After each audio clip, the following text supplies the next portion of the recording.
Okay, good afternoon.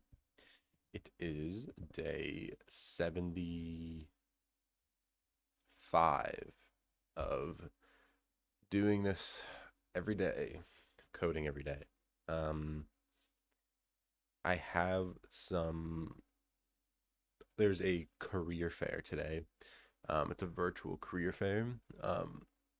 Only like 12 companies signed up for it, and um, so the idea is some companies have group info sessions, and then other companies will have one-on-ones between 3 and 6, I believe. They have 10-minute one-on-ones that you can schedule. So there were only 4 companies that were hiring for internships. Um, I don't even know if those. Oh my god!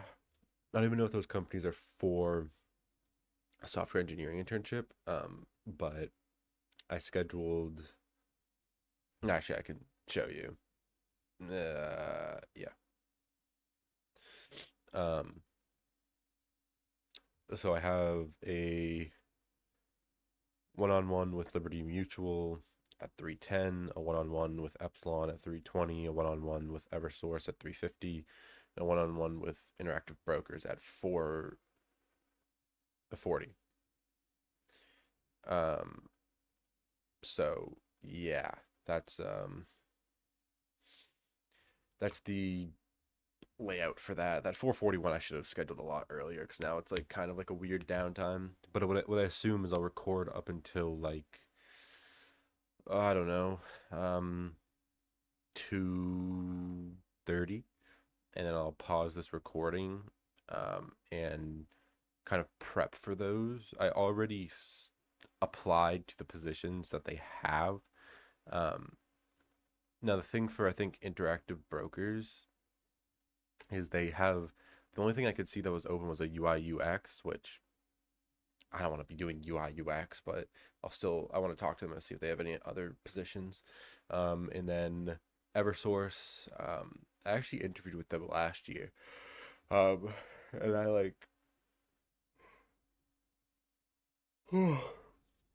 bombed the interview. I'm pretty sure because they were looking for something a lot more. I want to say like electrical engineering based. I kind of forget what they were going for, but um,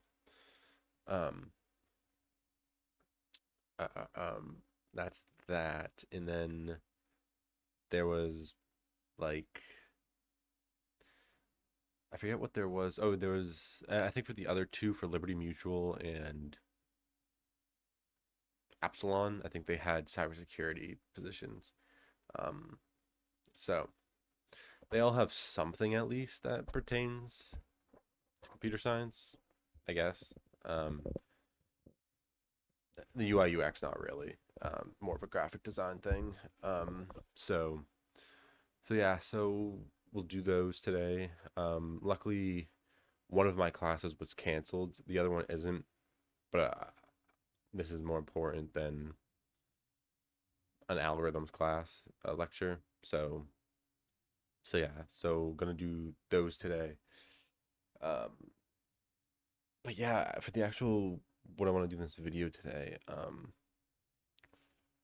obviously a LeetCode or two. Um, I had computer architecture this morning. Me and my partner went over kind of what our architecture is kind of going to look like. We went over how many registers we want. I think we agreed on 16 registers, 12 general purpose registers, one zero register, one stack pointer, one program counter, and one just status, I'm pretty sure. He wants to do a AES encryption on memory. And so that requires what he was saying requires a couple registers for that. Um, and then we went over just how big our word size is going to be. We read on 32-bit. Um, there's still some stuff to do, like how we're going to handle cache, setting up memory. I'm still a little confused on if we're making our own simulator or if we're using one. I think we're making our own, but I still have to specify that, or get clarification on that. Um, Anything else? I don't think so. I wanted to actually, one of the people in that computer architecture class, he was kind of, I mean, he's helped me with like here and there, and my teammate with some stuff, um, in our projects before. Um, he's kind of just a cracked out student, like already has an internship, part of a bunch of clubs, just a really, really knowledgeable person.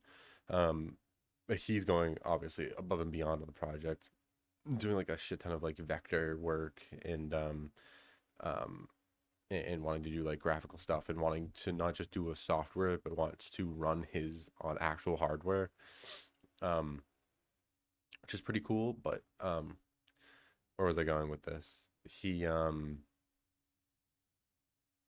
I have no idea where I was going with this. Um, he was reading through the actual RISC-V manual, and I was like, it's not a bad idea, because I'm going to be getting my board with the RISC-V processor on it. Um, it'd be nice to know how that instruction set is actually fully, working, what it looks like, how to interact with it, and then kind of base my architecture off of that. Because it should, I mean, obviously there's so many more security things and extra things and general purpose things that are going to be a part of that architecture. But there's also going to be so much overlap onto what I want to do with our architecture. Um, in ours is going to be just very general and basic, at least for the first iteration, right? It's going to be just perform basic arithmetic. Um, I think it's more so I should say basic um uh no, whatever. Just basic calculation of like matrix multiplication and sorting is it just what it needs to do. And then we'll go to maybe dealing with vectors. I feel like that could be a bit crazy, but I think we want to do branch prediction, and like I said, he wanted to do that encryption thing, my partner. So that's the plan for that. So I think I have it pulled up on sidebar over there, the EECS 2016 manual on RISC-V. So maybe we'll do some reading of that today. Maybe even want to work on trying to get Quibly fully deployed today, um, and usable, and get it so that I'm actually saving to the database, um, tasks and whatnot. Um, and yeah, just get it to a good actual working.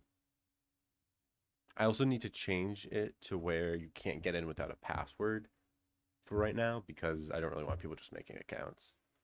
So yeah, linear algebra, that's due tonight at midnight. I forgot to do it yesterday, so that's 2 homeworks and 2 quizzes. So I forgot. Yeah, that's actually probably a big part of today as well. So I think we'll do one LeetCode right now, and maybe we'll work on linear algebra for a little bit, and then I'm gonna go do the career fair stuff. Um, and then when I come back, maybe we'll work on Quibly and more linear algebra, and then maybe some computer architecture, then maybe another LeetCode or something like that. I also have to eat somewhere in there, so yeah, let's just get started. Figure it out as I go. I'm gonna get something to drink and play some music, and I'll be right back. I'm back. I just put together like a long ass, not a long ass, but a playlist. So, okay.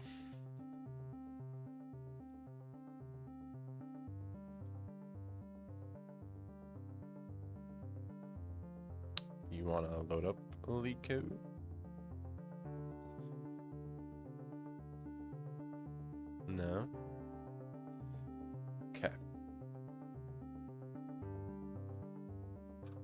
You want to close browser?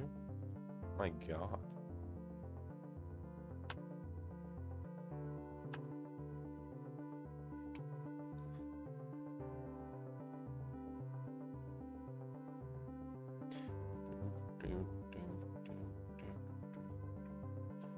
There we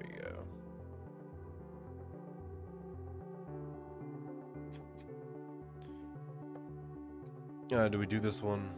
I guess so. This one does look quite complex.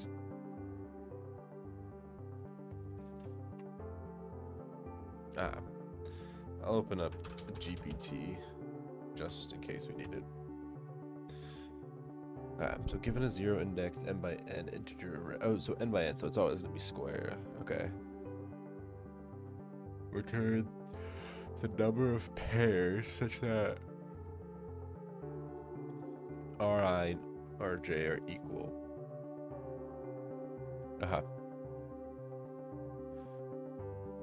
So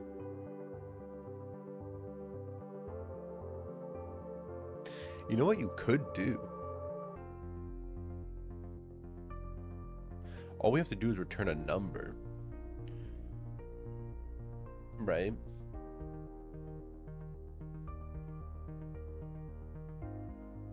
So like on this example, I remember from yesterday, so this has a matching, this has a matching, and then both of these have a matching, right?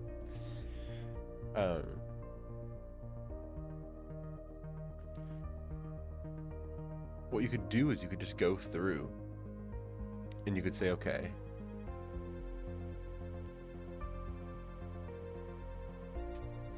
the key is equal to this row, right? The first row is equal to this key. And we just have a hash map that is like the keys are the rows.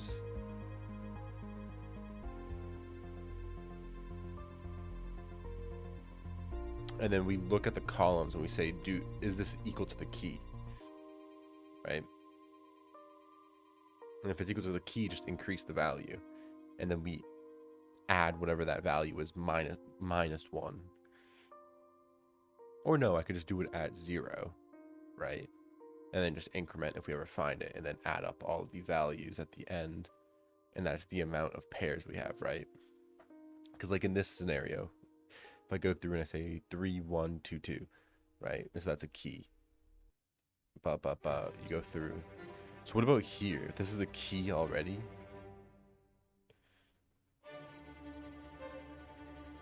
I mean, it doesn't matter. We'll just do the same loop. You just make it a key or you add it to a value. So like right here. But it is what? Like if it was only this and this, right? We'd have 1, 2.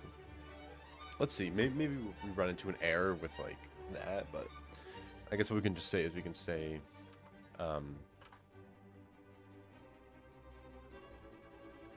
grid map is equal to this. And what I want to do is I want to just say for row in grid.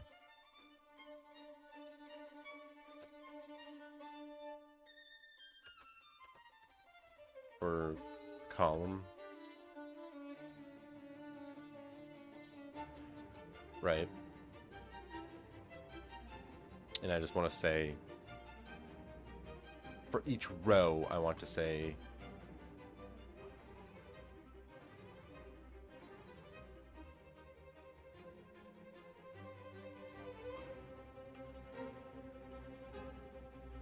we want a row array, and we want to say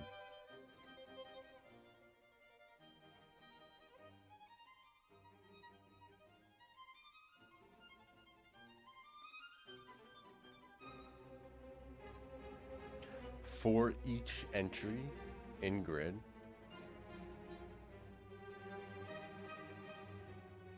I just want to add that to the row array. So what row array dot append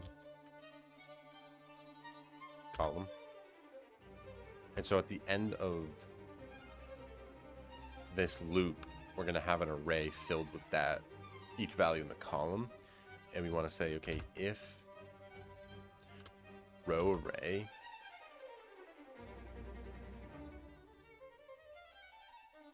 What is in? I don't. How do I check if it's a key? Is it is in?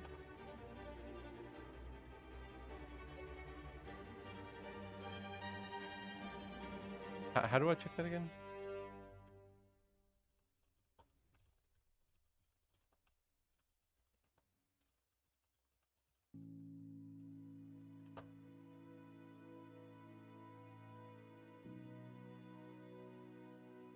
If in. Okay, yeah.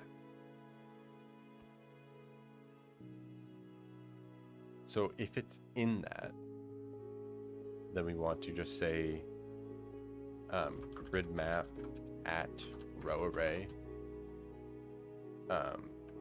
plus equals 1. Else, if it's not already there, then we want to say grid map at row array equals 0. And so then once we go through all of this, we'll have every single row in here. And then we want to go through the columns.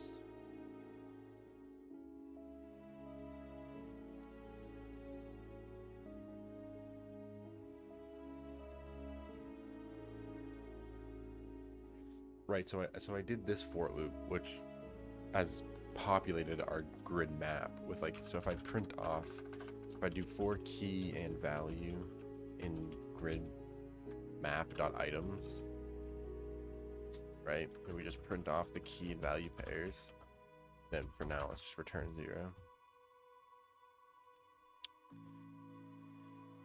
Unhashable type list.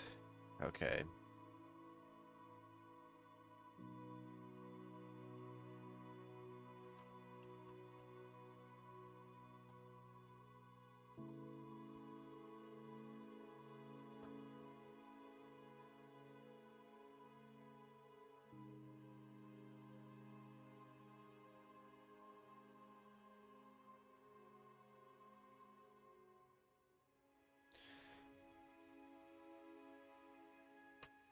Okay, so just turn it to a tuple.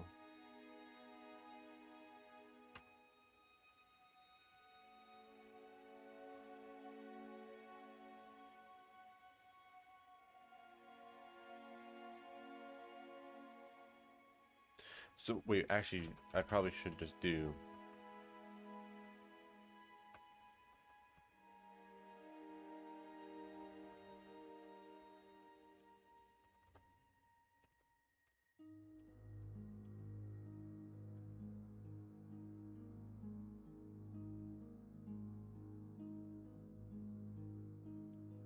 if.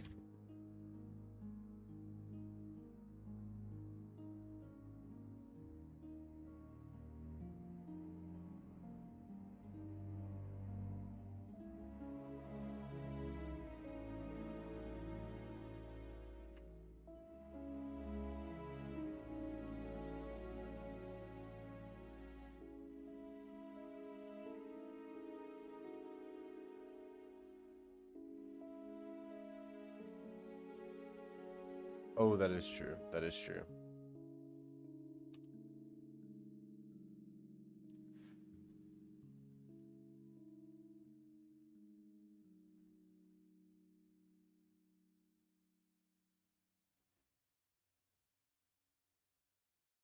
No, don't want that. I want it to initialize at 0.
I can't just do that, right? That is true.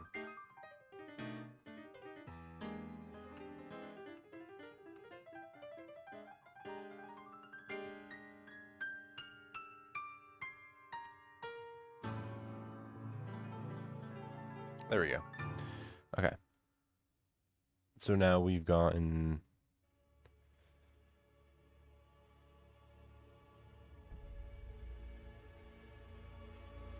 each of these at 0. Beautiful. So now I want to go. What is this melody?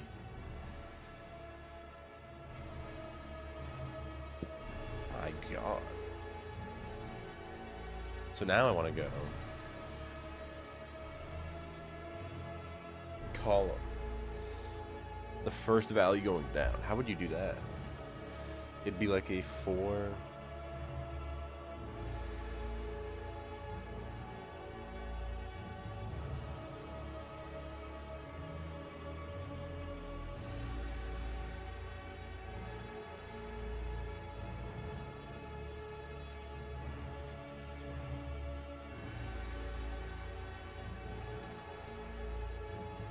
Well, how would you do that?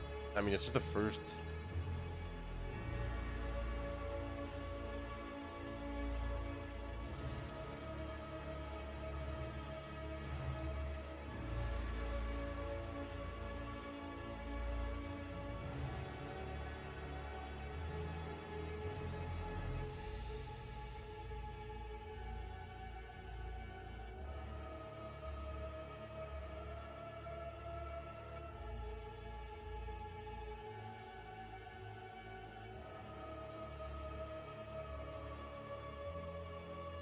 Wow, it transposes the matrix. That's really cool.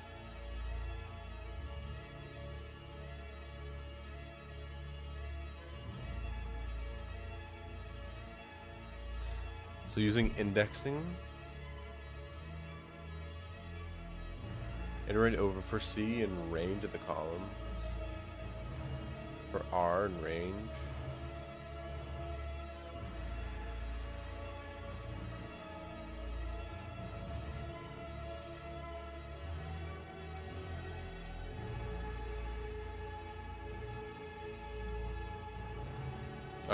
Yeah.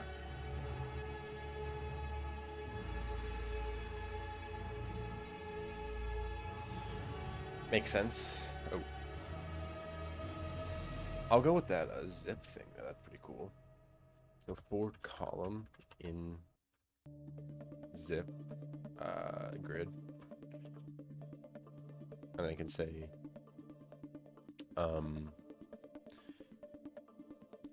column. Well, I should say it should be a tuple.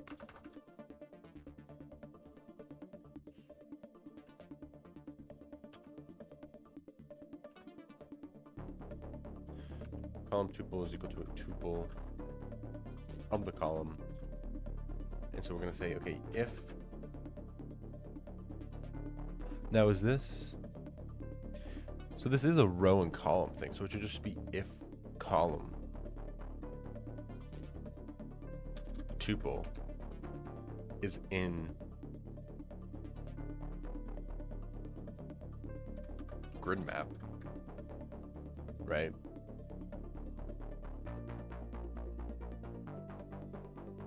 Then grid map at that plus equals 1. Otherwise, I don't even want to initialize it. I don't even need an else.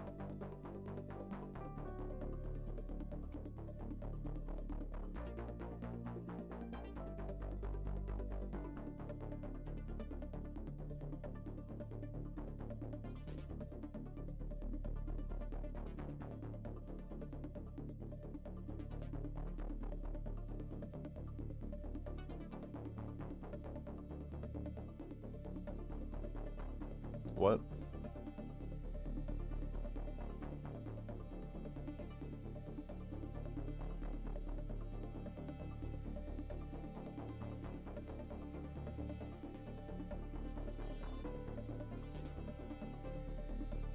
Wait, why would this work and this isn't?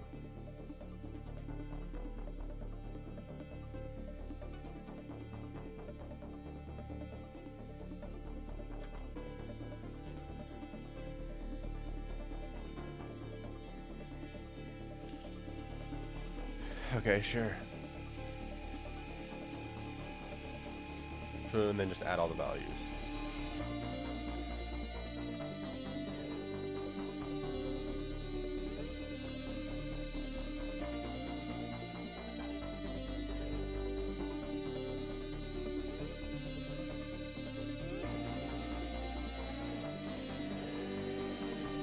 I think this works. Is this just an array?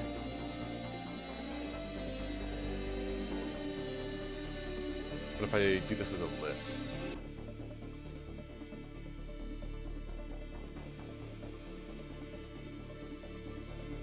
beautiful.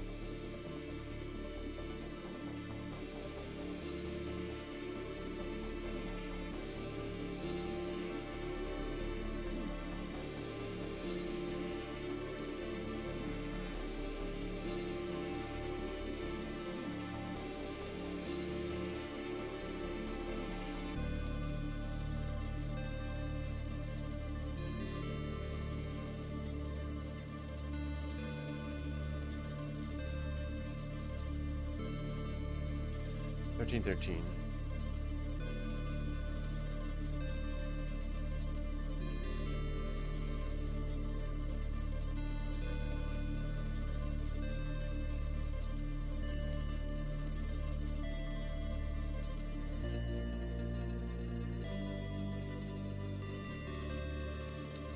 Is this saying that it wants me to do this?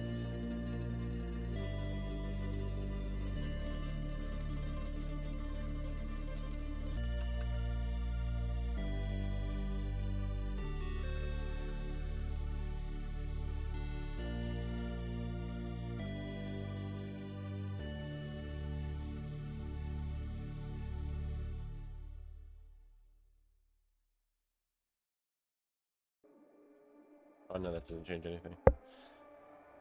So why would that be happening? We're taking 13 and 13, and that's a row. And that pairs to two different columns. So right here we have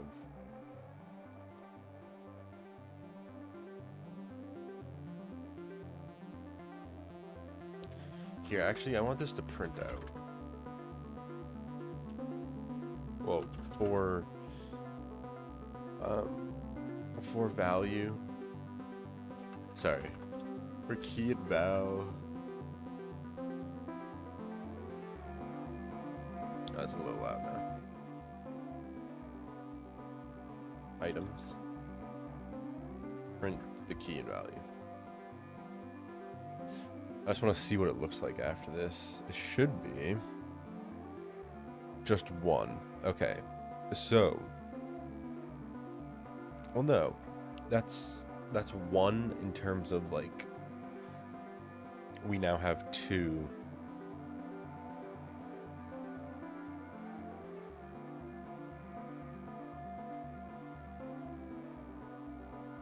Because the reason I'm initializing it at 0 is because if I were to initialize it at 1,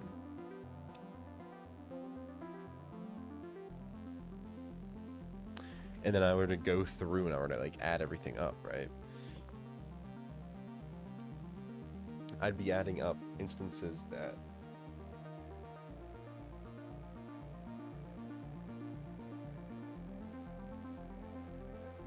maybe I do need to initialize this at 1, but I need to do like, okay,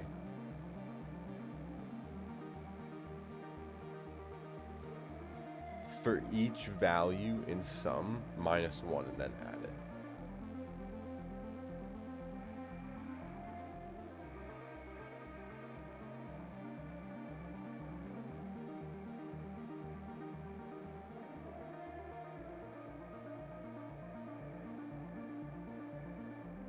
The other fix would be to treat every row uniquely.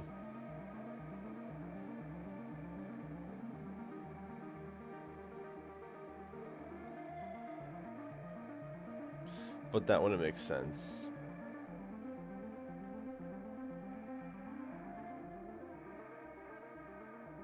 Well, okay, when we're initializing, let's just see. When I run it like this, it's going to be too much.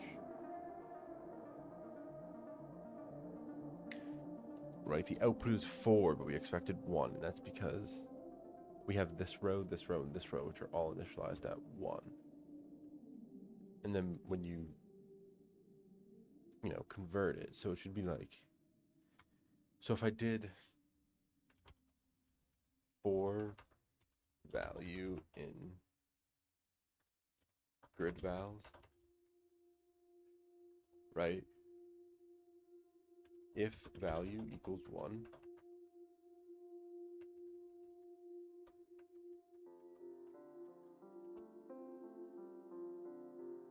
so if it equals 1, we don't want to do anything with it, but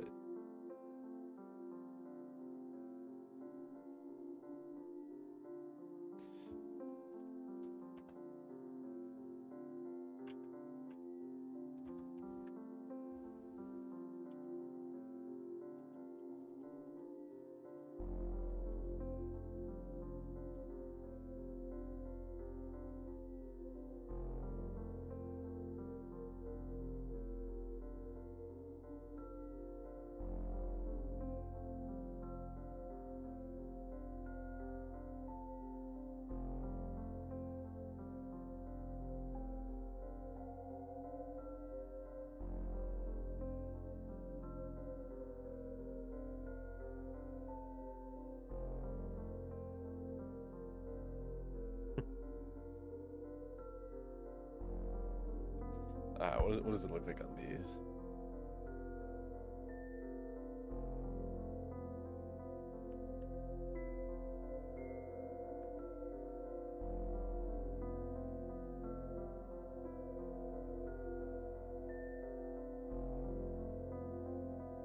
So the first time it goes around, we have a value of 2.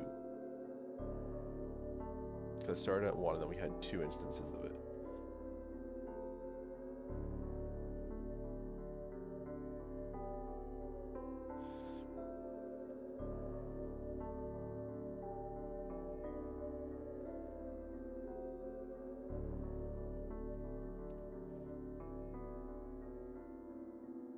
What if I initialize this at 0?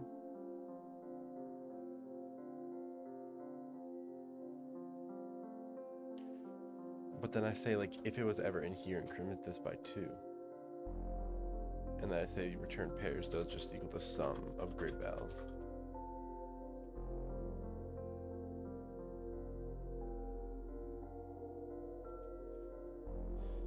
So like here we have 2 repeats of the same thing, right? So this is 0, 0, and then this is 2.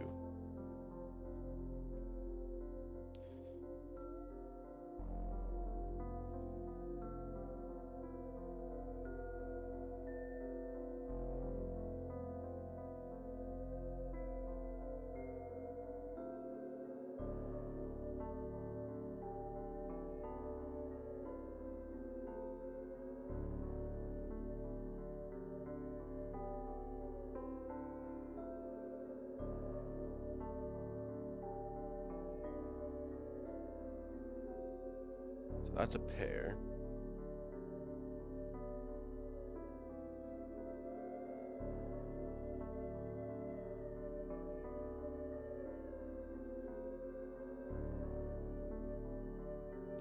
God, this should be so simple, bro.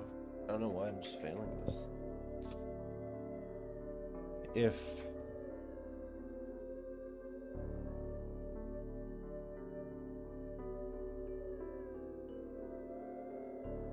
so one row can compare to multiple things multiple times. Like the first row can be compared to like the same.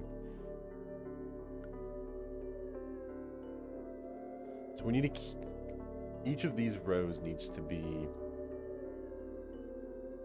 kind of individually treated.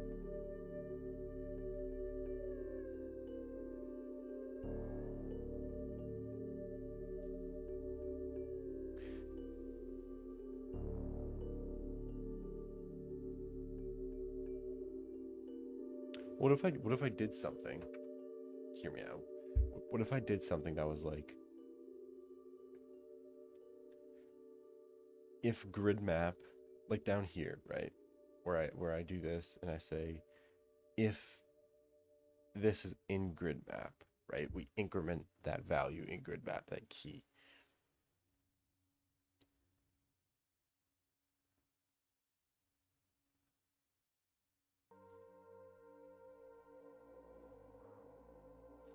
Wait, actually, let me just go back to this and run it and see what happens again. I just want to see the exact instance of like what's happening. So it's we have 13 and 13. Right, 13, 13, 13, 13. And we go through the rows and we say, okay, this is one key is 13, 13. Then we go through again and we say, okay, this is another key. Now for this key, this matches to this and this, right? So that's 2 pairs. And then we go to the next row and it matches to the 2 columns again. So that's 4 total pairs. But what's happening here? We say that we have one key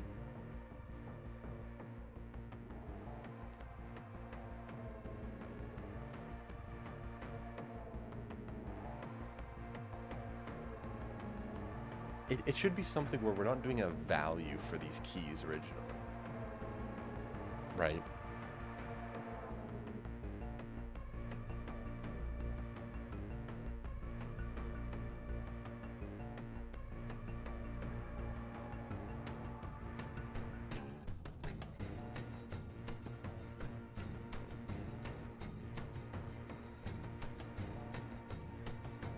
The problem is that like if we have 13, 13, 13, 13 and the keys are identical, right?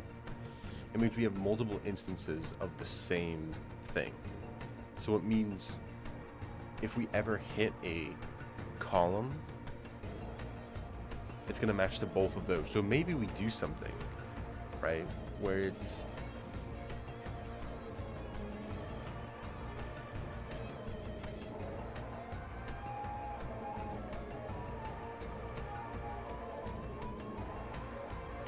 what if we just say if it's not in there, or no, if it's in there already, don't do anything. Else, set it to this. If it's not in there, set it to this. Right? So now we'll have 0 out values. Or no. We do want this. Because then I want a scalar. Actually, if I do this by 1, then if I come down here and I say if this is in grid map, then what we want to do is we want to say, okay, grid map at here is going to be equal to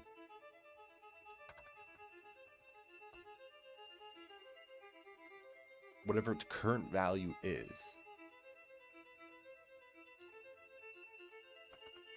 So plus equals whatever its current value is.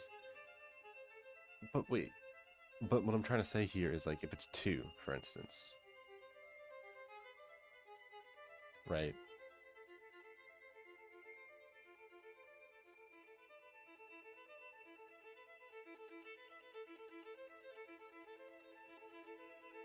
Like let's say the row has a value of 2, meaning there's 2 instances of this.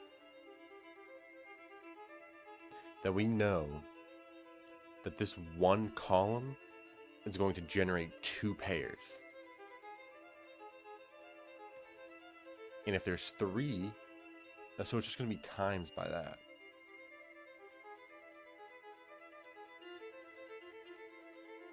So it's actually just plus equals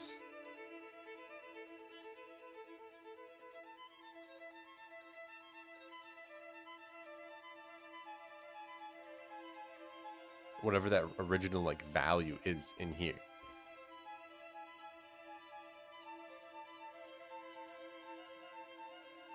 Right, but how do I maintain? Because if we come across it again, right, the same exact column,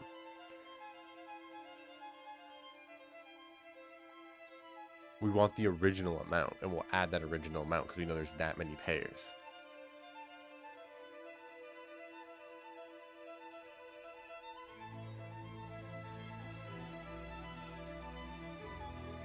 I mean, we'd have to do an array, right? We'd have to initialize this not as just one. We'd have to say that it's equal to an array that has the value of 1 in it. And then this is going to be, if it's in there, then at that first index, you know, incremented by 1.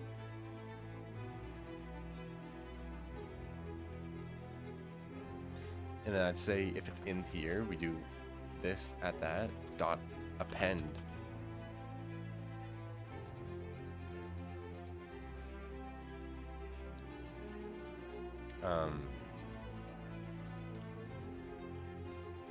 I actually dot append grid map at column tuple at 0, whatever that value is.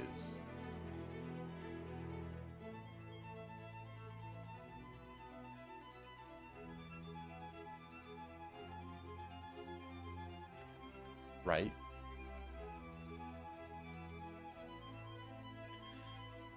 And then what I can say at the end is, so let's just say that, right?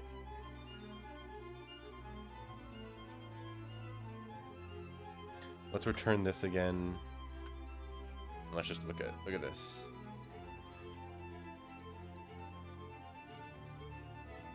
So we have 1, 1, 1.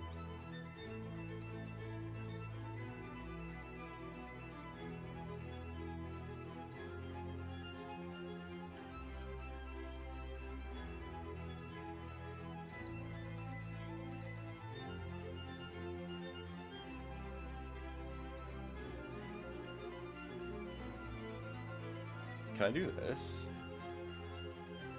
No, I don't really want that. So why is this one 1, actually?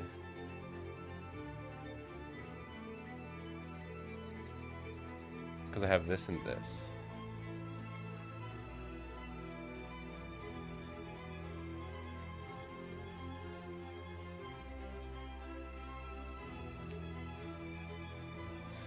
So like in this case, what are we looking for here? We know that like we don't care about this. There's never a duplicate. Right here, there's a duplicate of 1 and 1. There's only one of these and one of these, right? So if we ended up having 2 here and I append 2 here, how many pairs do we have? It'd be 2, right? So do we just look at like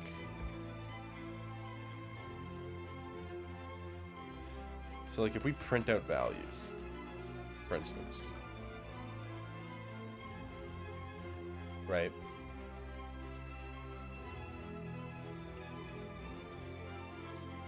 Which is 1, 1, and 1, 1. And for each value, let's say for each in grid vals, if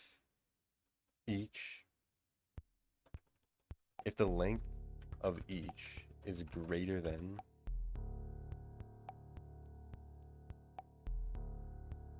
what, 1, then for index in range of 1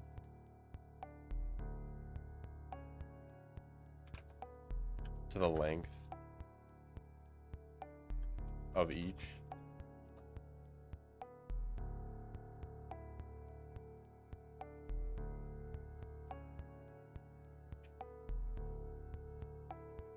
then an overall sum, right? Return sum.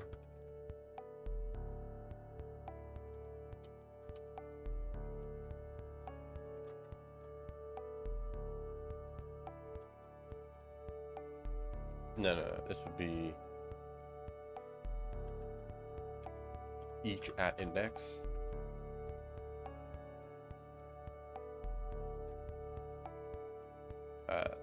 Let's see.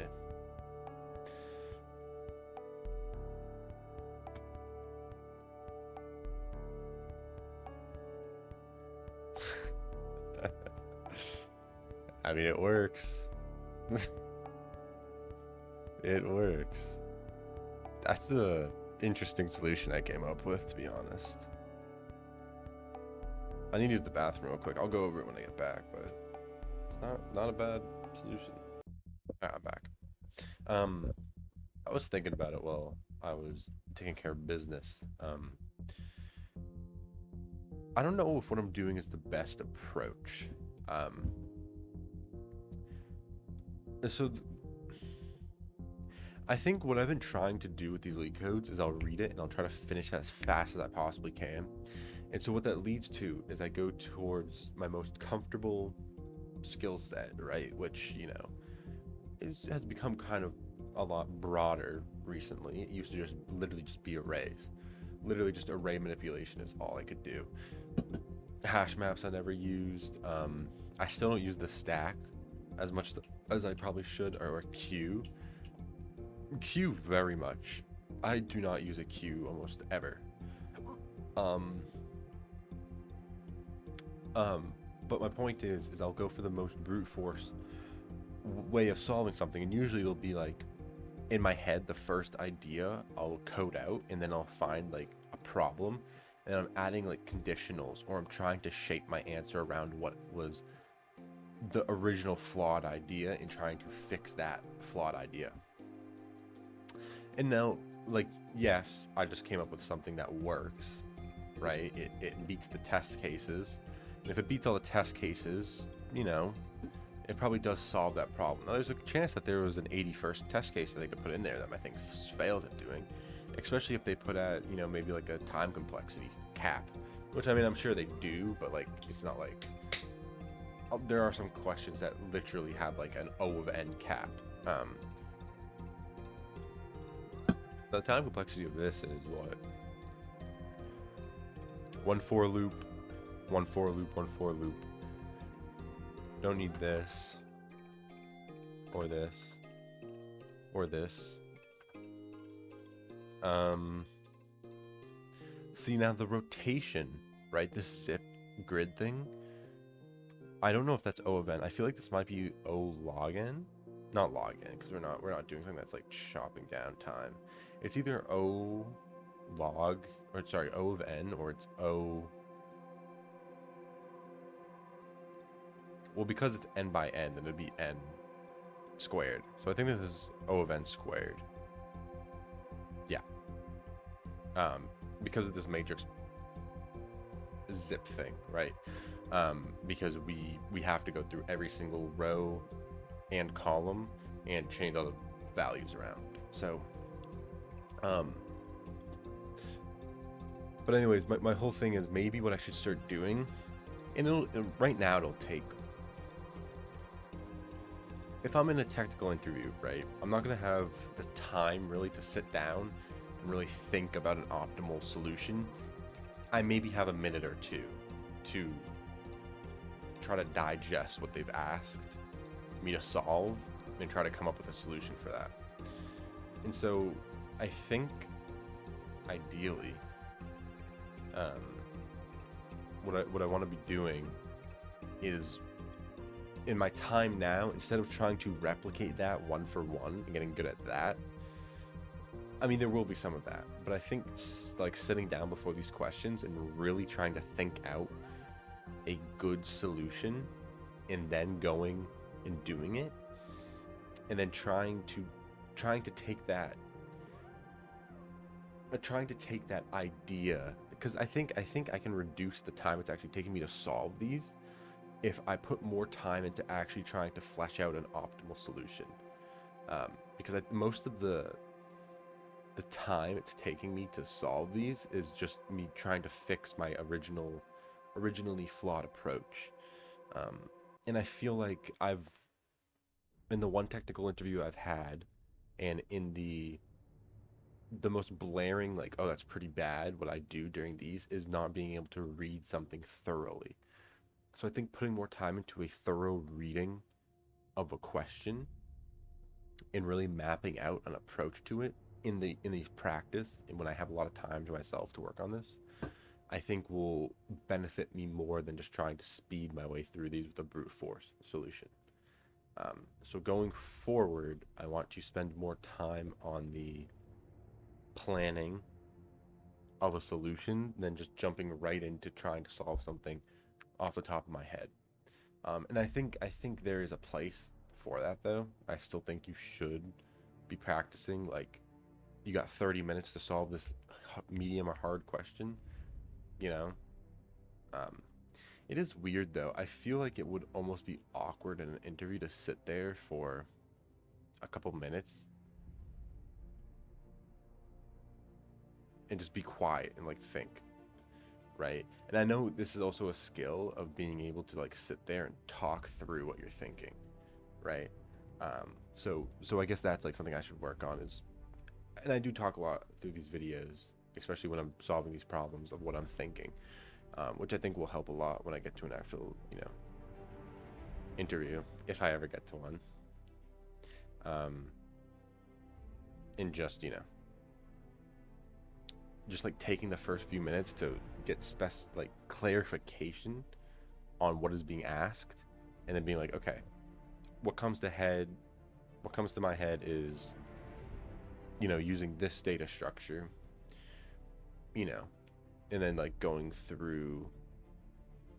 See, the difficult part is though is when you're consistently trying to talk and talk, you're trying to get something out in sort of not like a rushed pace, but definitely at a pace.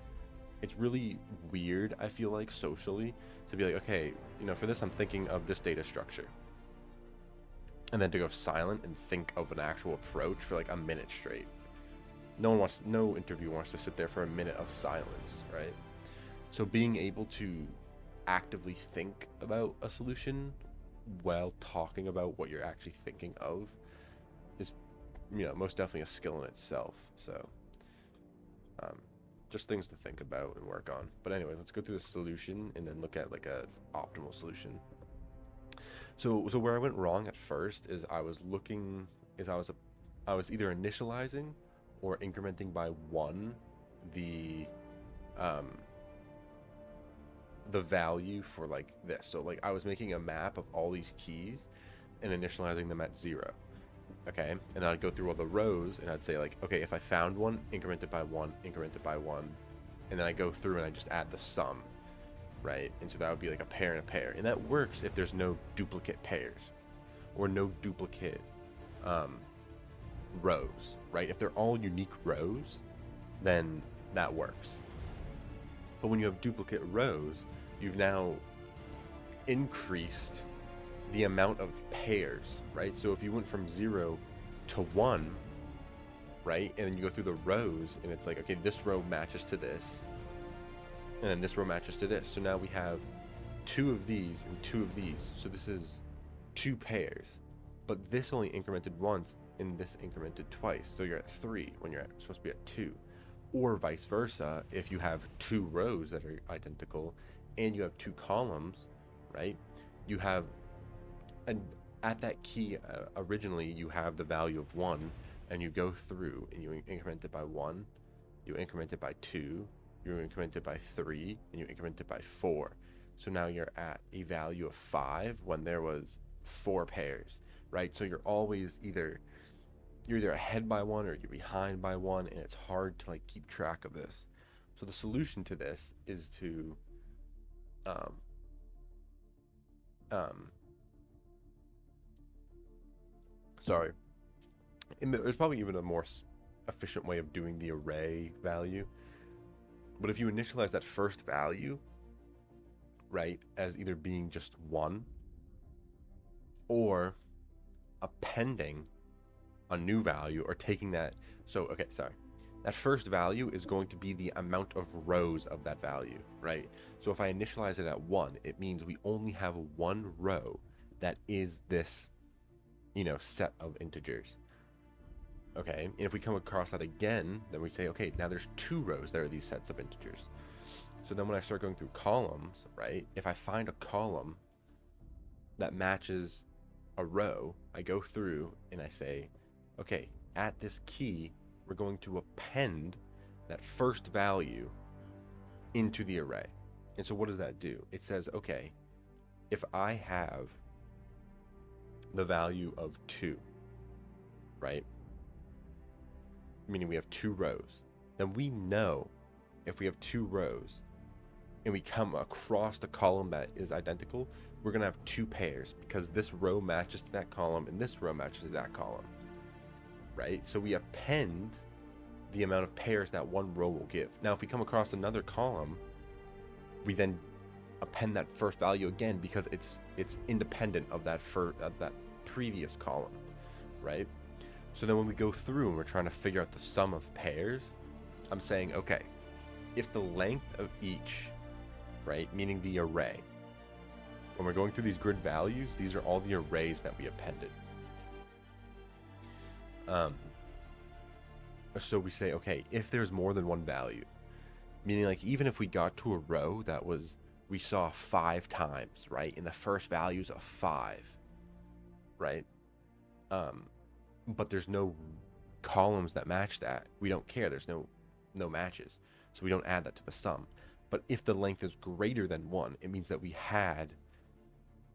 saw a column that matched a row, and so we go through starting from index 1 to the end of that array. And why do we start at 1? Because the first index is just saying this is how many rows of this we have, right?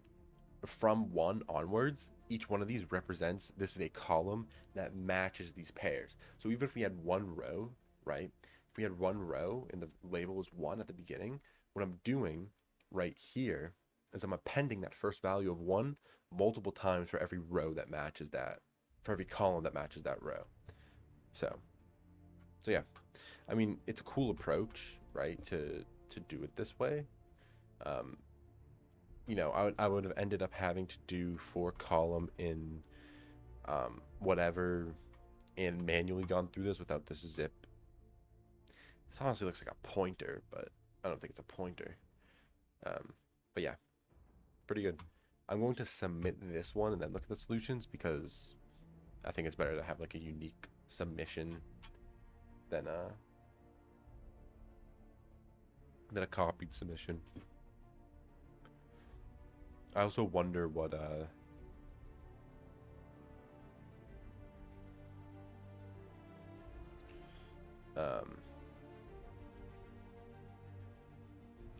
yeah. So removing those print statements speeds this up quite a bit. But let's see. I'm assuming there's some pretty efficient solutions here. Simple Python solution. Columns is a list map. Oh, it's a list of mapping a tuple to the what do you call it? I mean, it's just like not a mirrored. Mirrored would be like this. A rotated matrixy. Transposed matrixy. So these are the columns. Columns count is just a counter of how many columns there is for each row in the grid. Count plus equals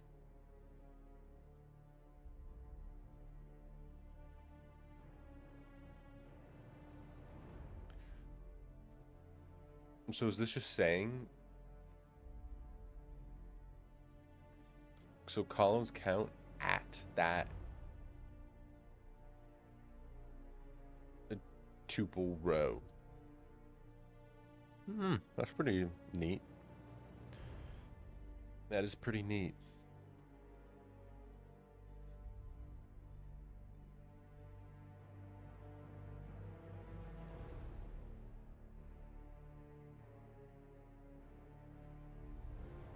str, a string row. Interesting. Okay, pretty cool.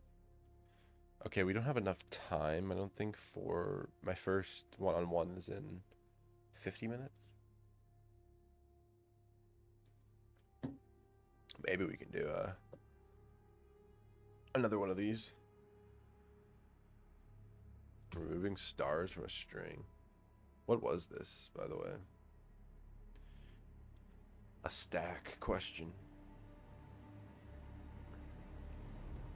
You're given a string S which contains stars. In one operation, you can choose a star in S and remove the closest non-star character to its left, as well as remove the star itself. Turn the string after all stars have been removed.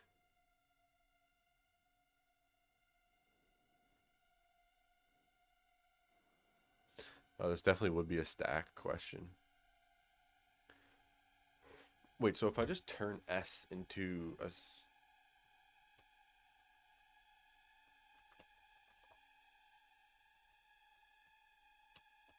Right, so now this is an array.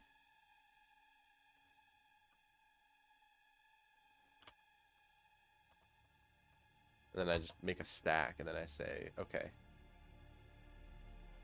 for each in array input, if each is equal to a star,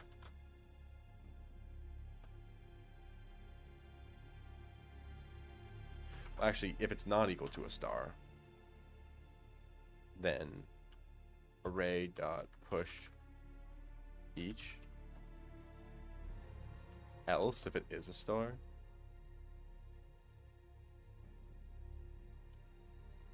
then just pop the last character, right? Just stack dot pop, right? Because when we come across this, we just pop this.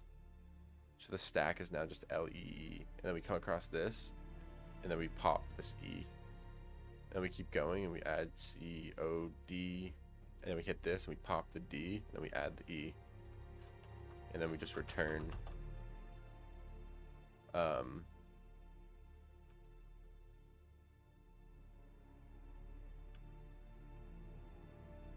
now what about how do you turn a stack into a string Python?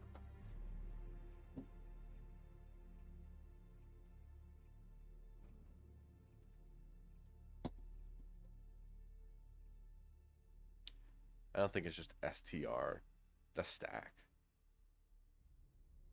Yo, is you good?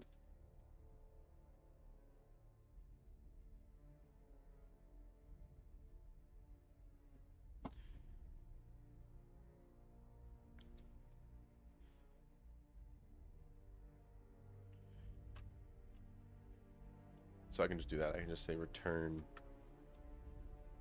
not what I wanted, dot join stack.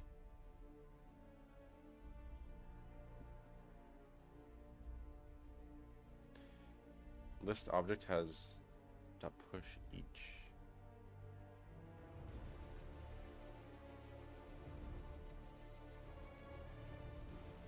Is it dot append?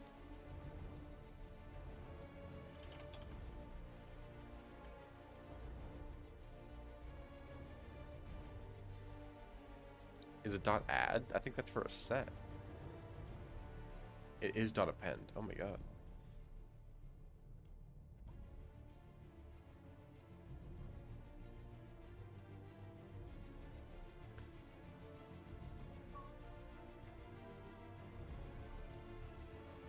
Okay, that being a medium is disgusting.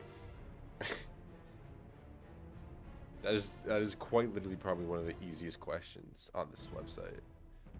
I mean, I guess if you didn't think about using a stack, it could be difficult, but even then, if you weren't using a stack, right? I would do the same thing of converting this to a list, but you would just do another for each in array input, right? And you'd have a array return, and you'd say for each in input, if each is not equal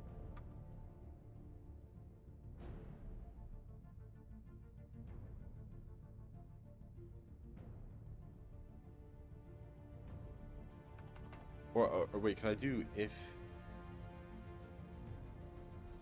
I think actually what I want to do is I want to say for index in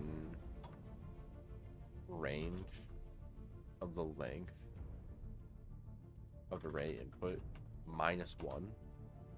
and I want to say if array input at index plus 1 is equal to a star,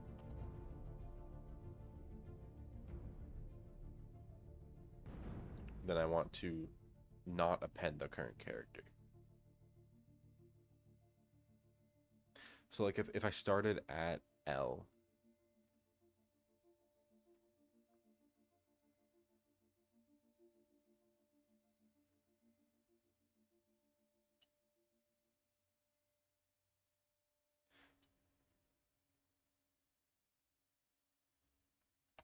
what can I do? And array input at index.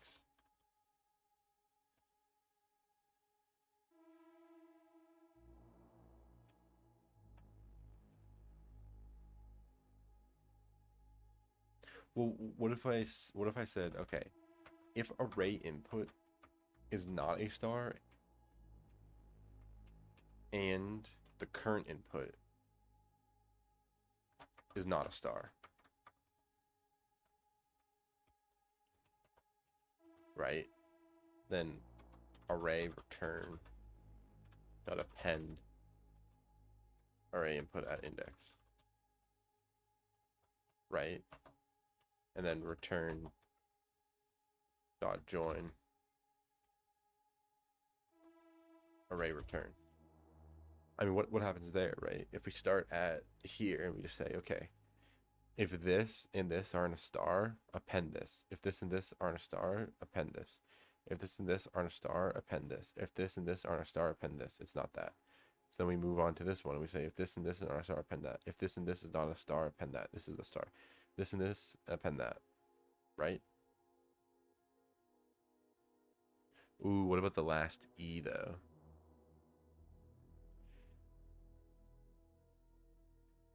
If this and this aren't a star, append that. If this and this, you know what I could do?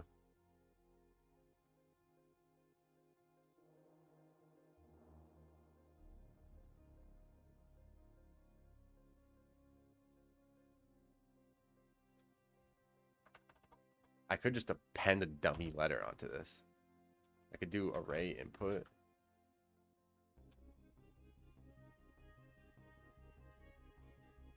Dot append. Just something random. Literally just like a G.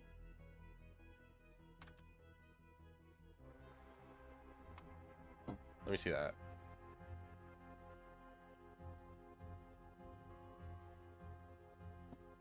List index out of range.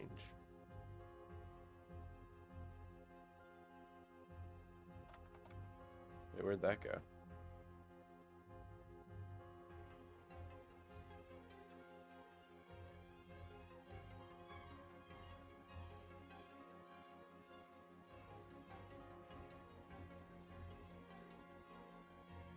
Oh yeah, that's true. That's true. So how would I do that?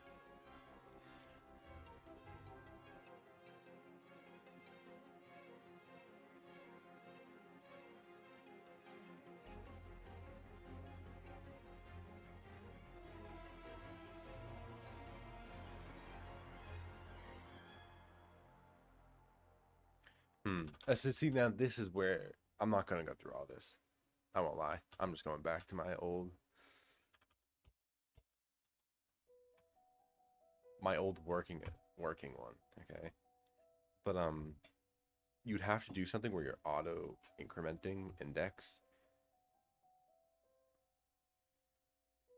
or you'd have to do direct array and manipulation where you're actually like deleting, right? You have these two pointers and you say, is this a star or is this a star? No, keep going, keep going. Is this a star? If so, delete this from the array and don't index, right? And be like, okay, is this or this a star? Or no? You'd have to go back and index. Or no. Wait. If you have, let's say, um, uh,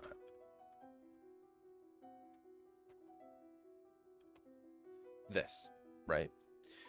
And you said you check these two. Are these the stars? Nope. Are these stars? Nope. Are these stars? If either, if the right pointer is a star, delete both of these, right?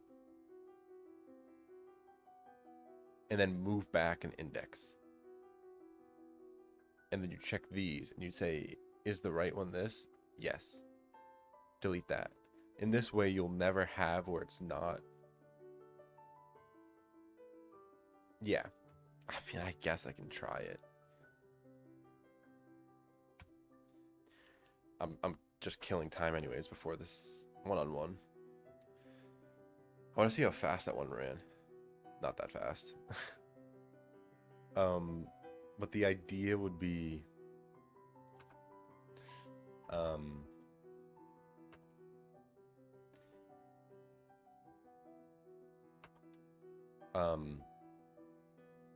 you'd have S.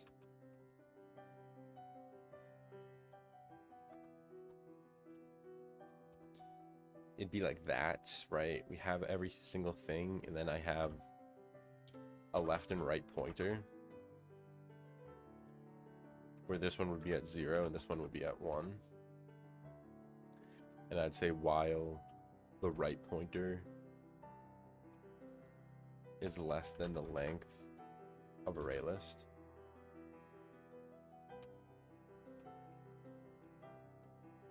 And I would say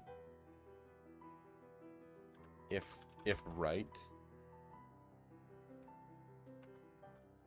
if array list at right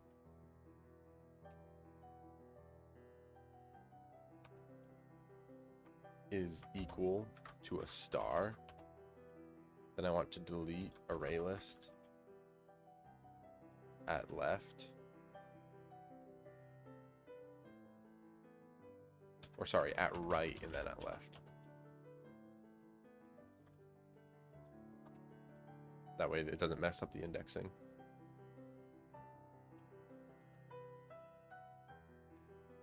And then I want to say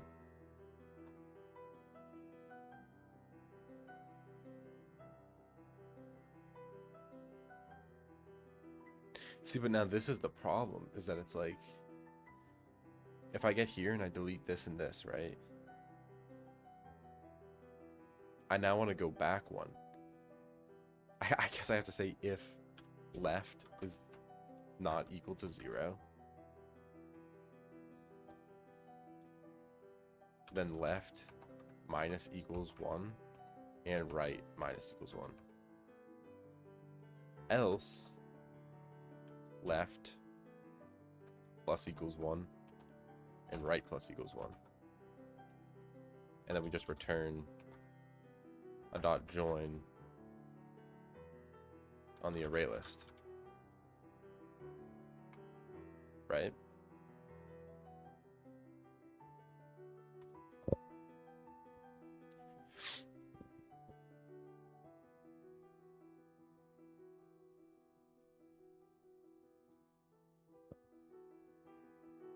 Am I gonna, what's the time complexity?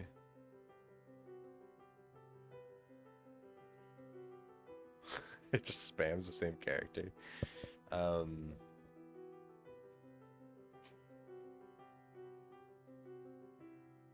my god.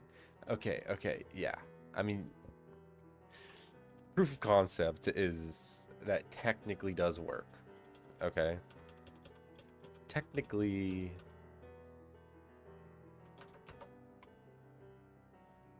it works. Okay? That's all that matters.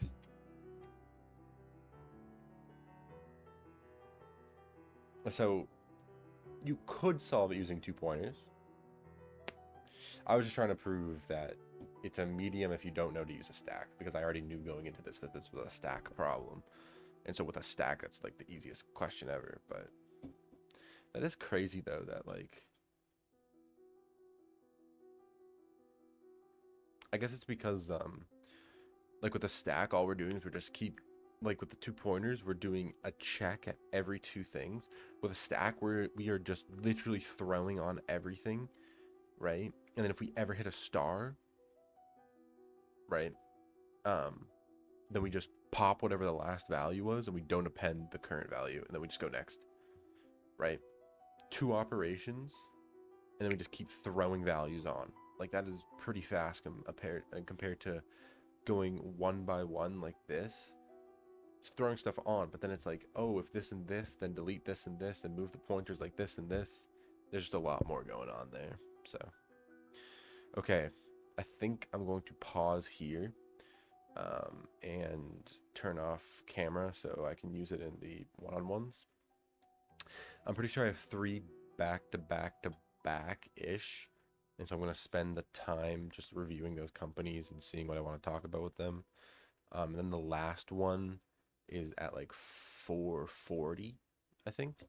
And I think I'll have like an hour break between that. So I'll probably come back for like half an hour and work on something. Maybe read through that manual for architecture, for the RISC-V architecture. And then after that, probably going to go to the dining hall. Then after that, I'll come back and we'll work on linear algebra. And then the website. And then go to bed. So that's the plan. Okay. I'll be back in a little bit over an hour, most likely. But for you, in the snap of your fingers, I'm gonna be done with 3 one-on-one interviews. So, okay, it's not even an interview; it's just a one-on-one. Like, it's like a career fair. You go up to them and they're like, "Oh, who are you?" And you say who you are, and they're like, "Okay, cool. Probably won't be reaching out to you." Okay, anyways, I'll be right back.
Okay, we are back. I assume. Okay, so I ended up recording. I like recording all my like interviews, or even if I can do like career fair stuff, I like recording it. And I'm already recording this video, so I ended up recording those in this video. So I think I'm gonna do is I hate editing these videos because as soon as I put it through an editing software and re-export the whole video, it goes from like 3 gigabytes to like 15 gigabytes, like this like hours of video footage that are edited and processed again um, by an editing software. So I think I'm gonna do a little bit of movie magic, and I'm gonna take that section that I just had of those 3 interviews, and I still have one more at 4:40. I'm going to take that one. We're gonna work on stuff right now, but I'm gonna take that one and put it before me right now, and just do like a. I'm gonna blur the background, put like text on the screen of like virtual career fair or whatever, and then put it on like 500% speed, or like 1,000% speed, and just go through it in like a few minutes. Um, and then we'll be right here. So yeah. But so far, I mean, they've gone fine. The first one, it was like a young data analyst, um, who they don't really have any software engineering positions open, and I even looked at their website and it didn't. Second one, um, I looked at their job page and they didn't really have anything except for I forget what it was. I haven't noted. Um,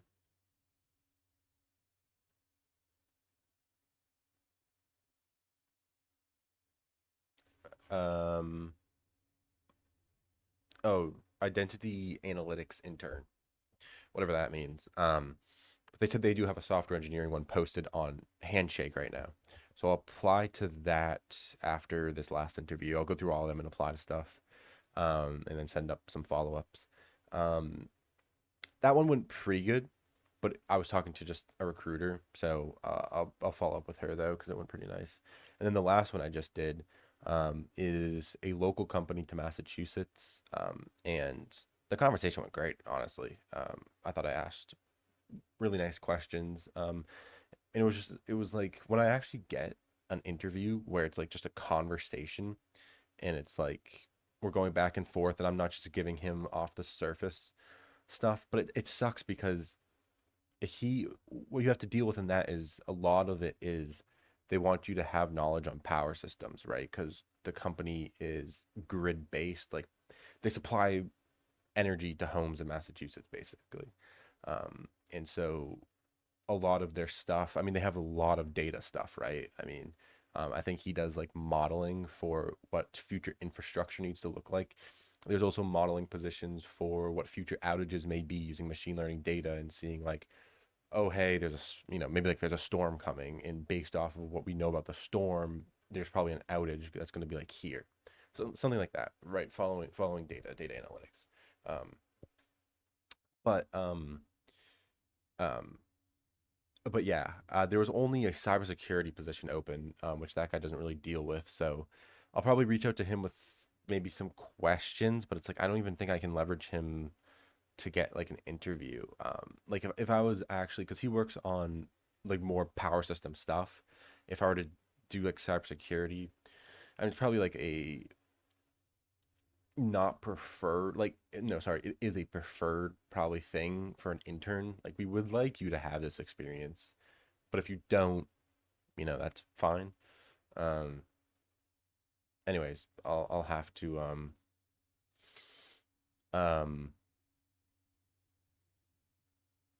what was I gonna say? Um,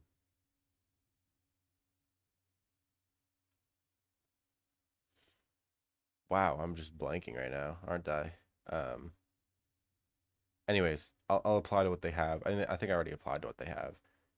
But he said to like keep notifications on because they do post stuff. I don't know if they'd post an intern position, but we'll see. Um, yeah, but he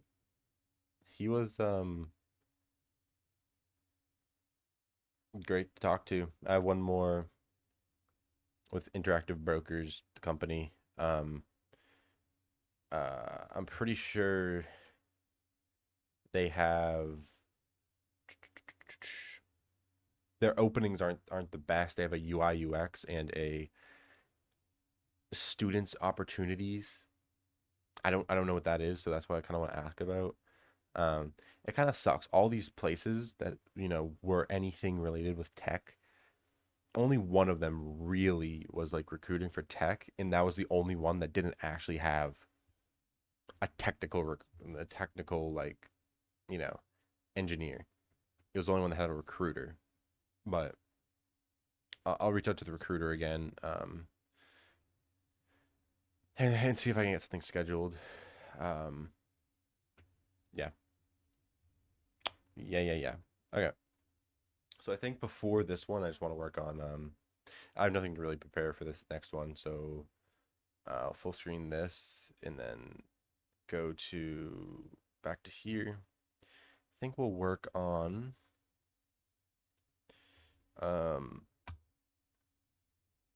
we'll work on some linear algebra. That sounds fun, doesn't it? Okay.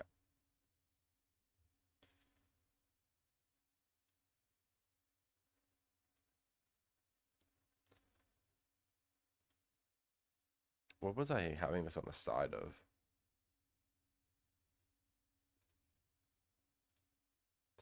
I have no idea, but this is very white.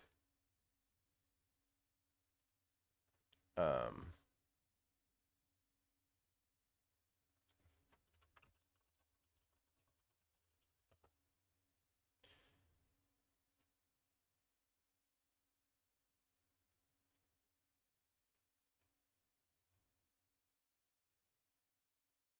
I wanted something that's like I don't want ChatGPT for this, bro.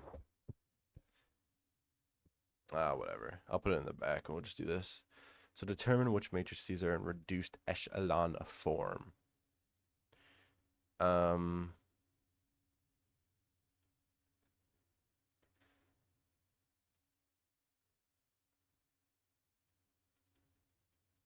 okay. If a matrix in echelon form satisfies the following reduced echelon.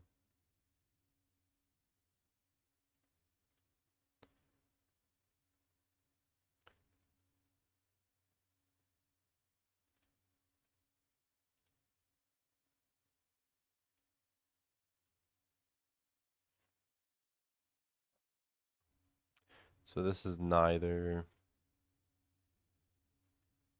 Whoa.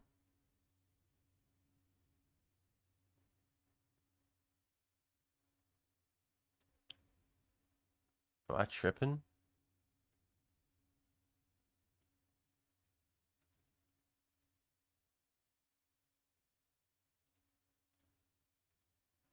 Not next question. Go back. You can really do that. So this is echelon form, or sorry, reduced echelon. 2 apparently is echelon form only, and this is neither. Okay. So just having an echelon form means we can have a non-leading one, I guess. Okay. Row to reduce the matrix to reduce. Oh, I can't remember what I had. It was this with TL draw.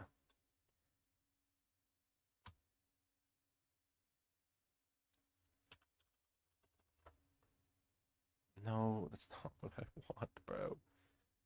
TL draw. Thank you. Compact mode. There we go.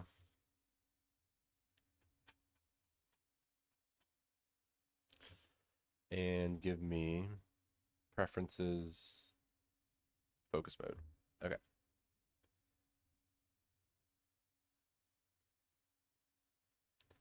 Drawing white. Okay.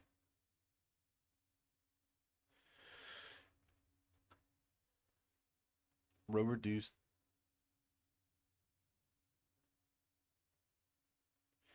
Okay. It's just. Why is my fucking. Why are we lagging? Also, I tried to install Fraps. To see if I could record the interviews by themselves. Not interviews. 1, 2, 4, -10. 2, 4, 5, -14. 4, 5, 4, -13. Okay. I want a 0 in that second column, so I mean we could do ×2 to the first and then subtract it. So row 2 is going to equal 2 times row 1, and then, or no, row is going to equal row 2 minus 2 times row 1. So this row, when 2 times, is 2, 4, 8, negative 20. So this will become a 2 minus 2 is 0. Oh, here we can do 0. Ooh, that zeroes out the leading pivot, though.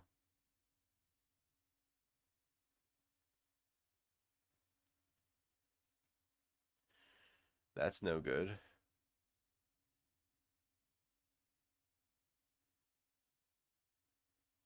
That's no good at all. There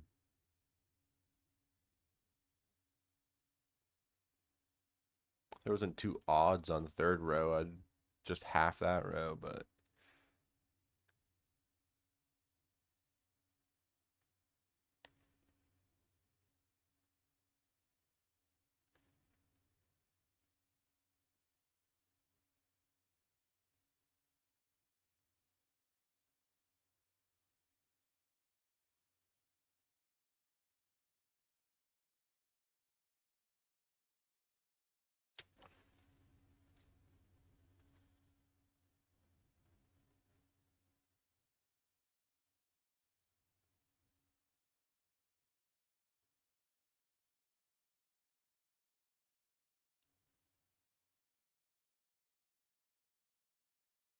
actually, how do I like?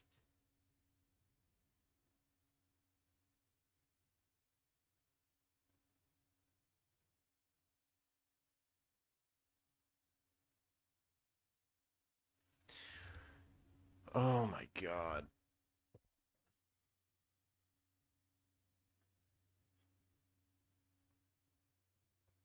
Could I multiply row 2 by 2 and then subtract row 3 from it?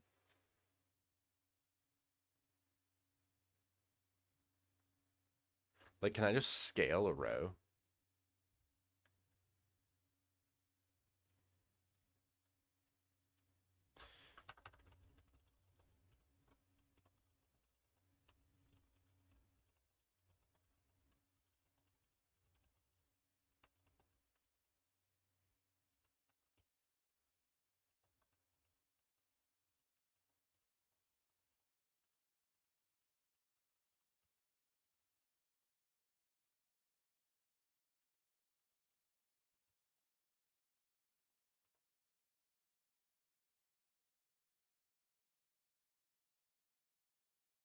Interchanging 2 rows. Okay, row scaling is fine. Okay, yeah, so I can just change. So row 2 is going to equal 2 times row 2 minus, or sorry.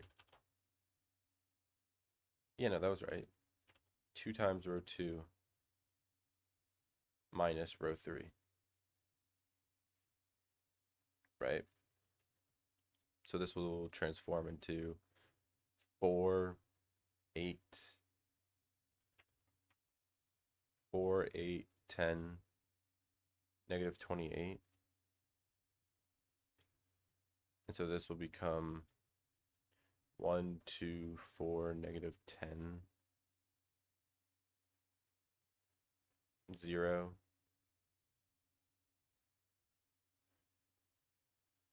3, 6, negative 15,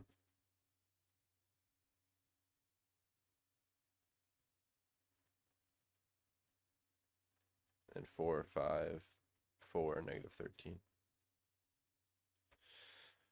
Okay. Next we want to zero this out. Just 4 times the first row. Row 3 is equal to row 3 minus 4 times row 1. 4 times row 1 is going to be 4, 8, 16, negative 40. So this becomes 1, 2, 4, negative 10, 0, 3, 6, negative 15, 0, negative 3, right?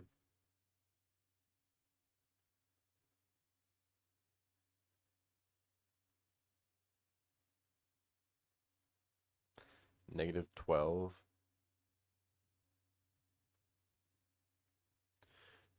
And then negative 13 minus 40, so negative 53.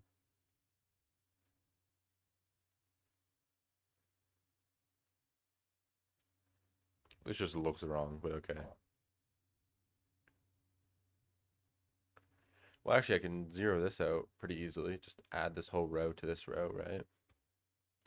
So row 3. Oh, row 3 is going to be equal to row 3 plus row 2.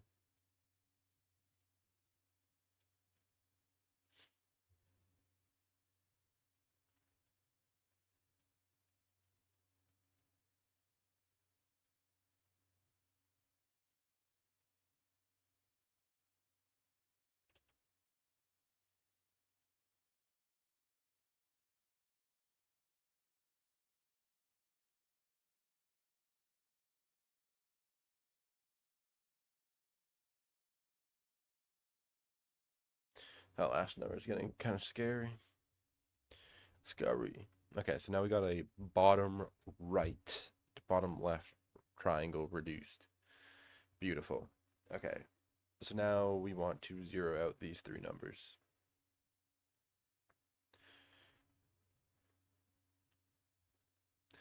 So if I do 3 times row 1 minus 2 times row 2, perhaps, so row 1 is going to equal 2 times row 1.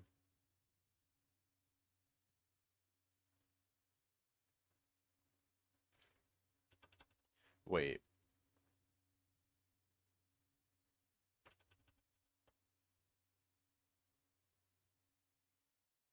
what if I divide this row by 3 first? And that way I'll get a 1 here, and then I can just subtract this row from this row, right? So like if I say row 2 is equal to row 2 divided by 3,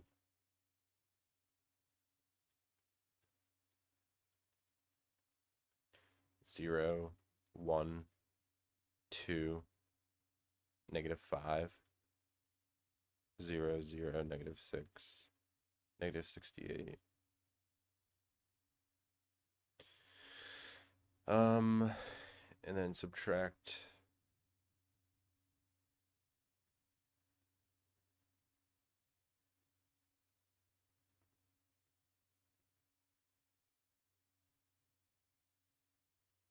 Jesus. That's actually not too fun.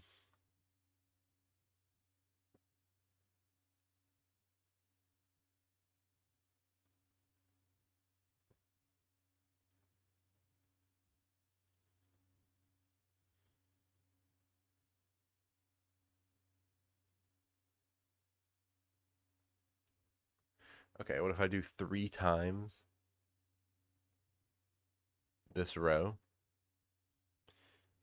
And so what if I say row 3 is equal to row 3 minus 3 times row 2?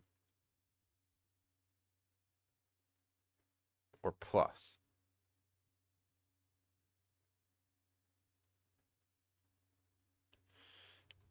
So, God, I hate this stuff because it's like, at this point, if I've messed something up, I'm just wasting time right now.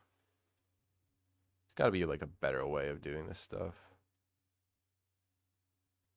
Yeah, I literally just stopped doing what I'm supposed to be doing. This is supposed to be a 1. What am I saying right now? Why am I? Oh my God. I mean, here I can. Nah, I should just go all the way back.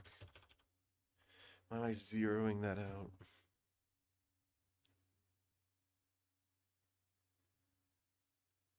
I mean, I could add row 1 to row 3 and then divide that row by 2. -2, right? Row 3 becomes row 3 plus row 1.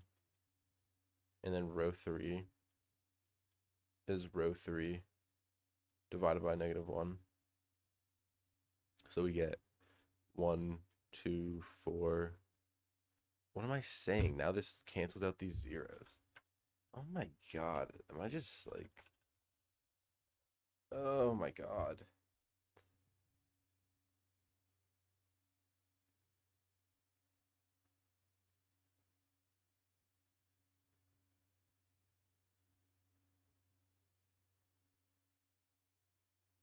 Wait, do I just not scale this by -2 and add it to this?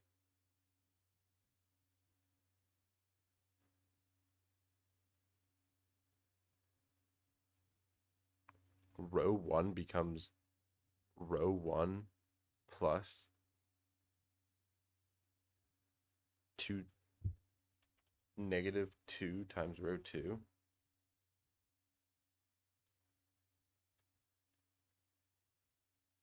So that row would become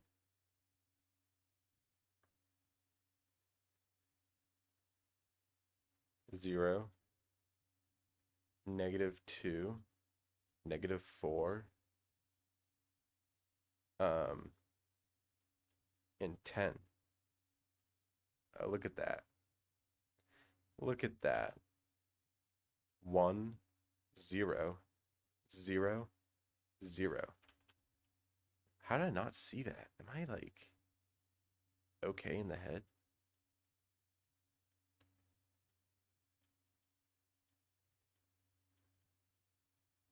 It seems like such an obvious thing. Okay. Beautiful.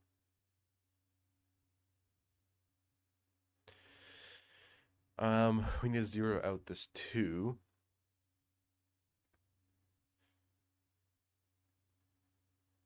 I feel like the 68 is just wrong.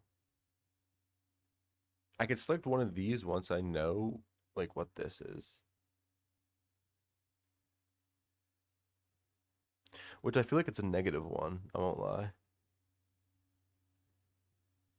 If I had to go with something, it'd be this one.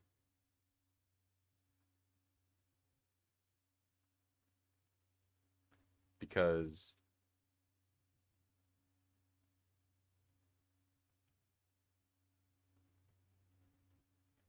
um this is a.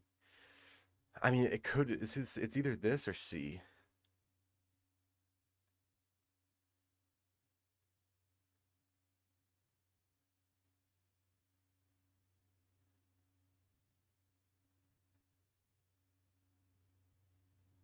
But how do I make this a 1?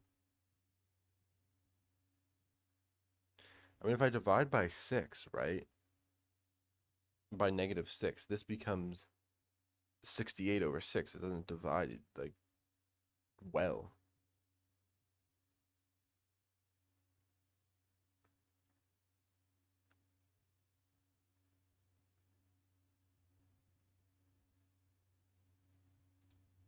One second. I'm back.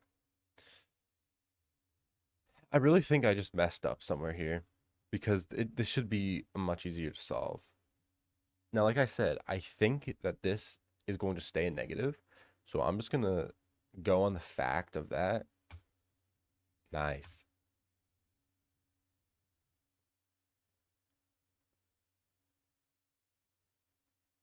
What does that mean? The pivot positions.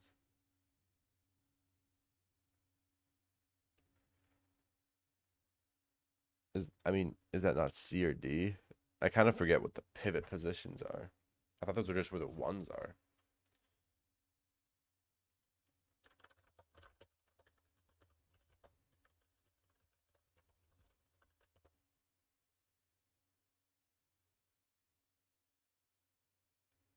The first non-zero entry in a row after performing reduced row echelon.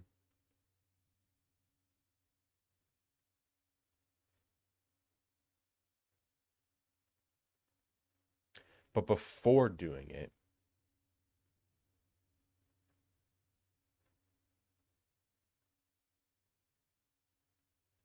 oh wait, it wanted this anyways. But what does this mean? Why are there two on the same line? Is that just mean because it's wrong? I mean, it should just be 1, 2, 4, right? These are the pivot positions.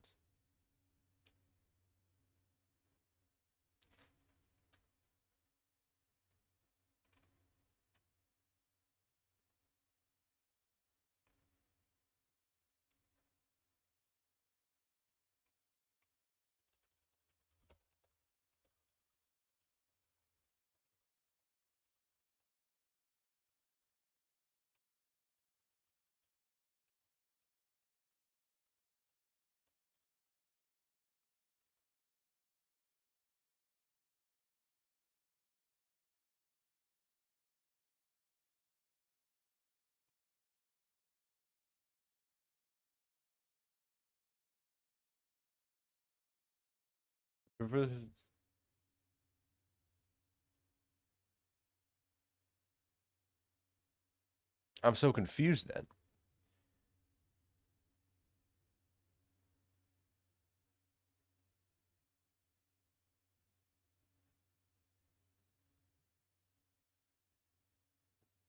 It's the first value after leading zeros. So there's no leading zeros, it's just the first value. But in a non-reduced, one second. I actually just realized that it has a check answer, meaning we can get one wrong. So it's either this or this. So we'll go with this first. Oh, and so was that. List all pivot columns.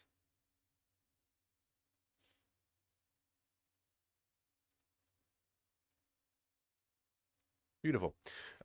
Select all that apply. Describe echelon forms.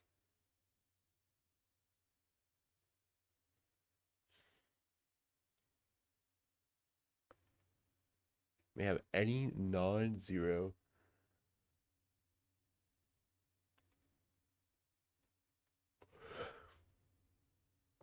Describe all the possible echelon forms. Well, so this would be an echelon form. This would be that it? Maybe this. Really? I don't think this is the echelon form.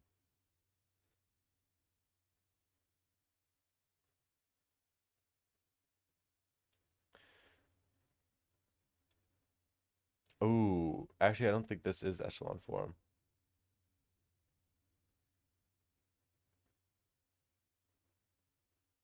I think this is echelon form.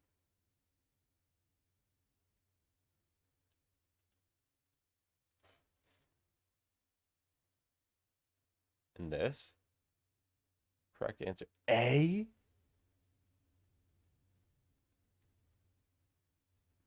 This is correct? Okay, so that's correct. This is correct. And this is correct. Wow. That's crazy. I have my next interview, not interview, virtual career fair meeting in 4 minutes. So I'm gonna pause here. That way I have an easier time doing the movie magic of editing this. Um, and then we'll resume. Actually, after this, I'm gonna go to the dining hall. Then I'll come back and we'll resume working on this. So I'll be back in like hour ish. Yeah. Oh, we back. Had a nice dinner. Had the last interview, which went all right. Um, turns out I think I talked about it being um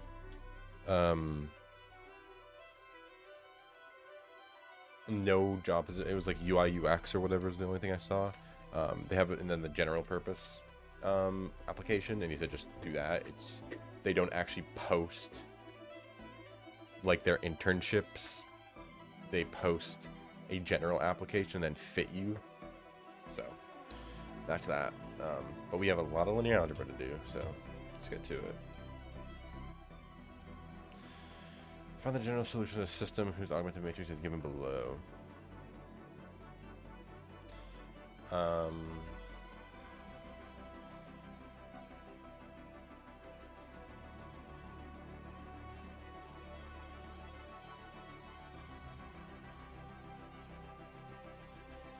I forget what it is.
So what? X1 here is just 1? Nope.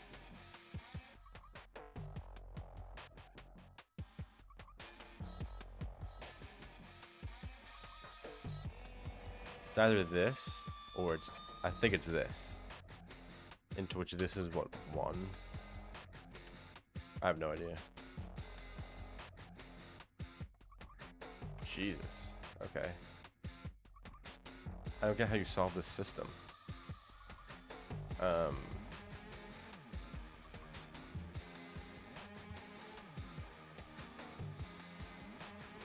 it's saying in a system like this, right? Variables responding to this and this are free. So like you'd think here.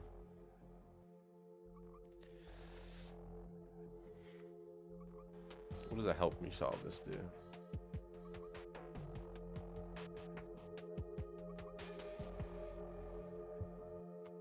What, 4? Oh, 2. What the fuck am I? Because these are the solution ones and these are like X1. But like, I don't get it.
Really?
Oh.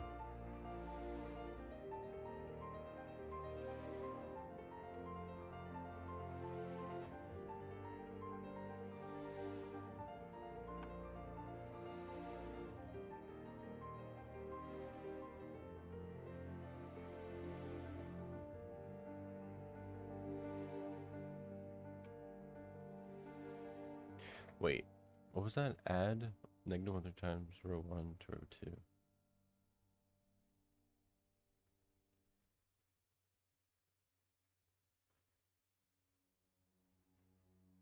Oh, it's just scale row 2. I thought it was saying this. I'm like, what? I see, I see. 0, 0, 1, 5.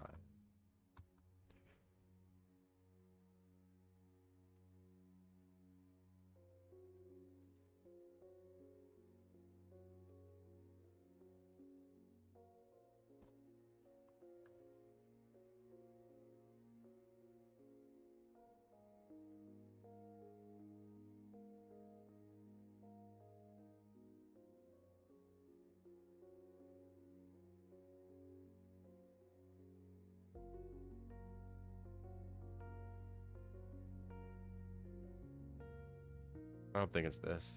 No, it is.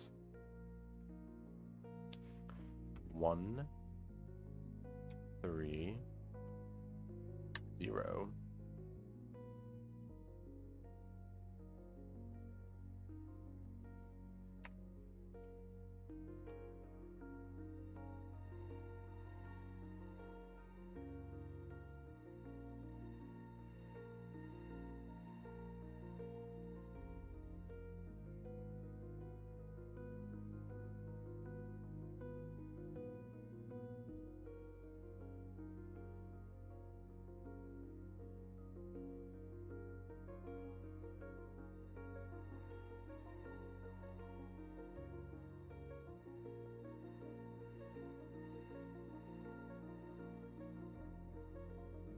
Wait, really?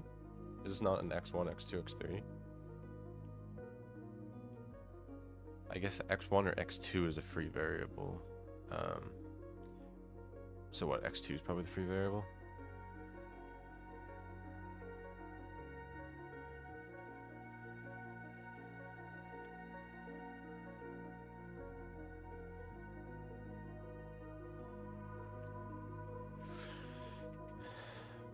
Is this -1? Nope.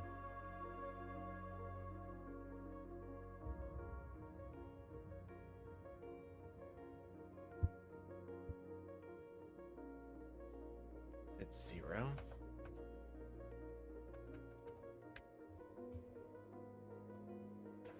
The correct answer is -3?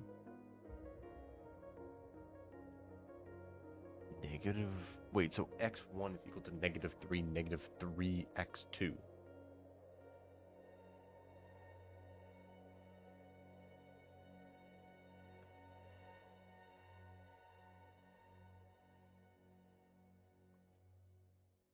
I'm afraid I don't get it.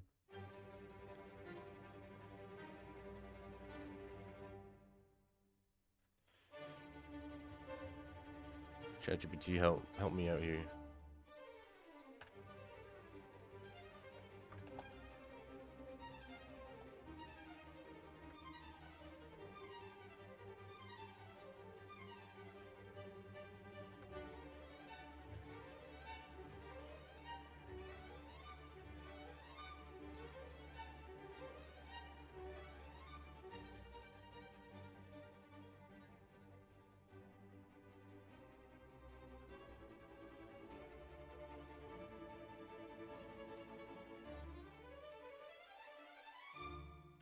We write the equation as this. Okay.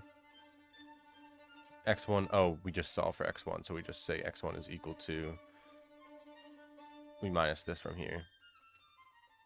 That makes sense. I don't know why I didn't think of that. Nice, now we have to do that whole process for this. Maybe I should have started this homework. Oh, I don't know. Not the day it's due. Okay.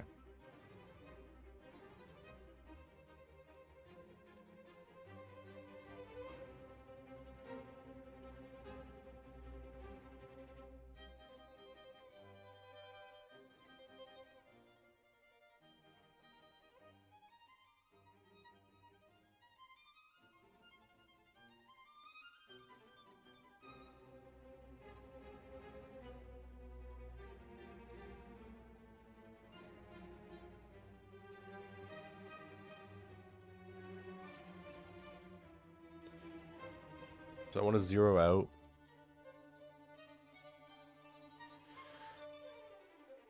I mean, if I divide this by 3,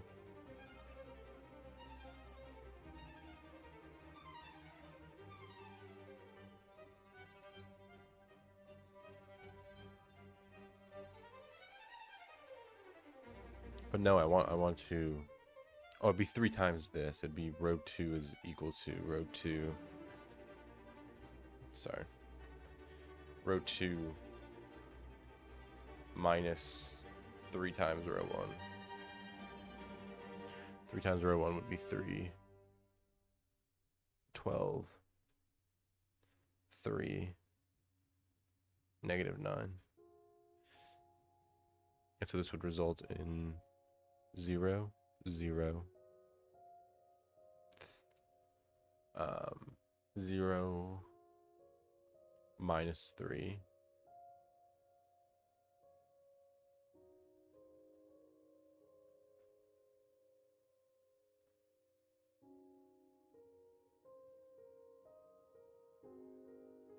One second. Sorry about that. So this is what, -3, and this is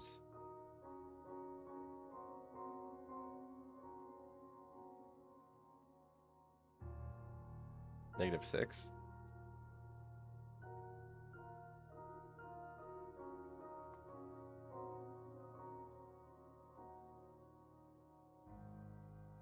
So now I can actually divide this by row 2 is going to equal row 2 divided by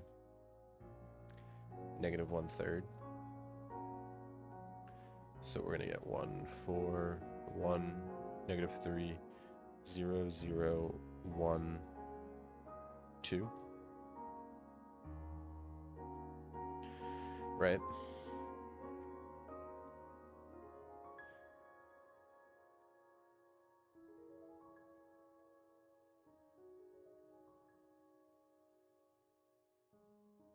Then we only have to zero this out, so we just have to add the negative of this line to this. So row 1 is going to be equal to row 1 plus, or I can just do minus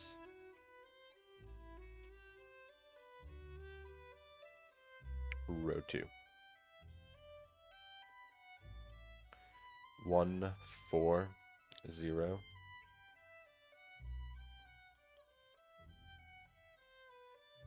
And then -5. 0, 0, 1, 2. So now this is equal to x1 plus 4x2 equals -5, and x3 equals 2. So x3 is equal to 2, and solving for x1 is equal to -5, -4x2.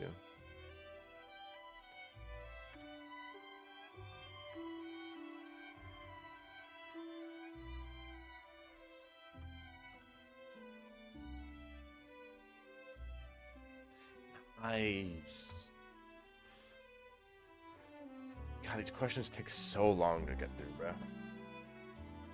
It's almost like they give us a week to do it. Isn't that crazy? These are the... Actually, I won't lie, I was going to say these are the most the easiest problems. They are. Doing elementary row operations is probably the easiest topic in linear algebra.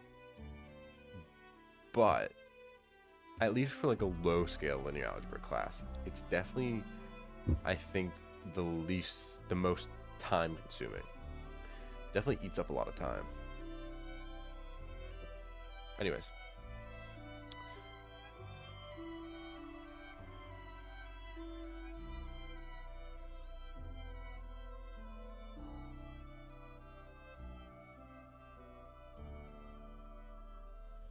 Alright, gotta go again. 0, 1, -6, 6, 1, -4, 18, -20.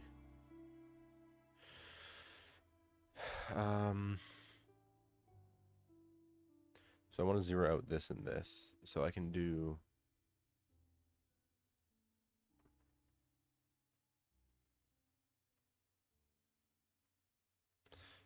Actually, I just want to see something real quick. I want to go to a different, similar one. Oh, actually, I should have looked at what that was.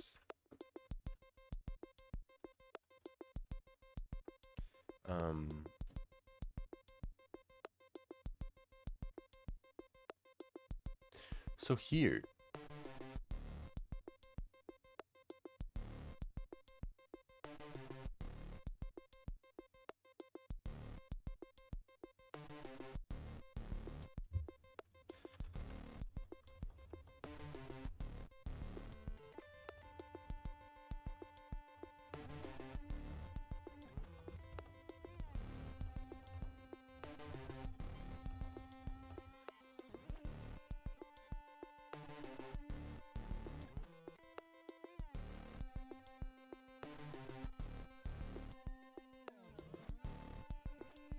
oh, you just swap rows. What am I saying?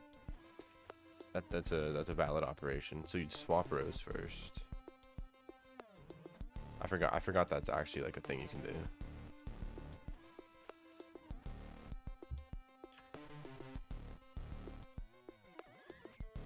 I got better numbers this time anyways.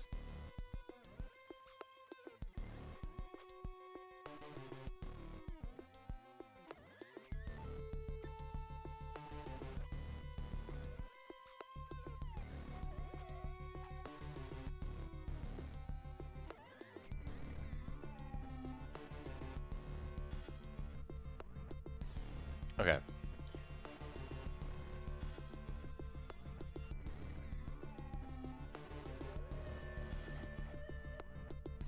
So this is fine. Now we want to zero out this, this, and this, right?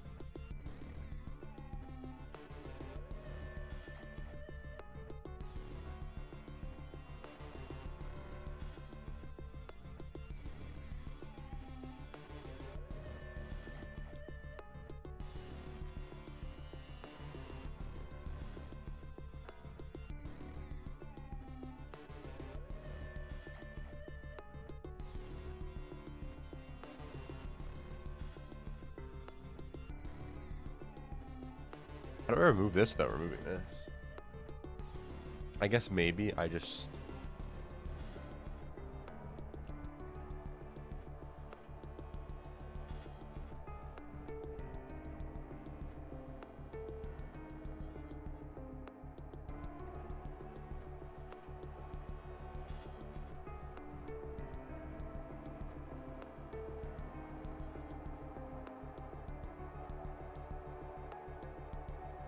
Maybe let's add two tests. So maybe row 1 is equal to row 1 plus 2 times row 2. How about that? 1, 0, negative 4,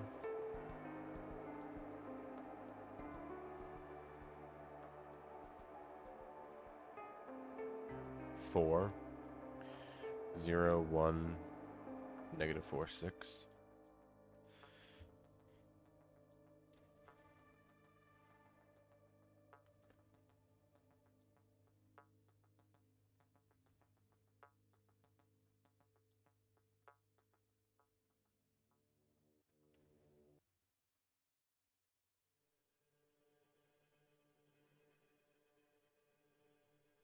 Let's see, but now what do I do?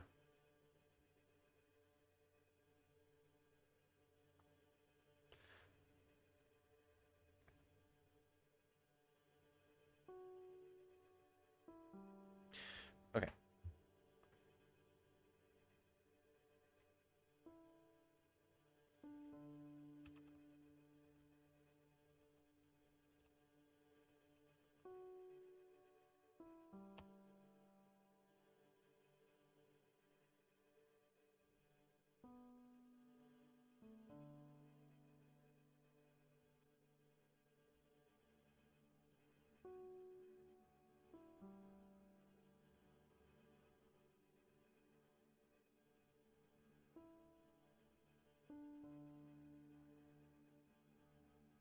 We add 4 times row 2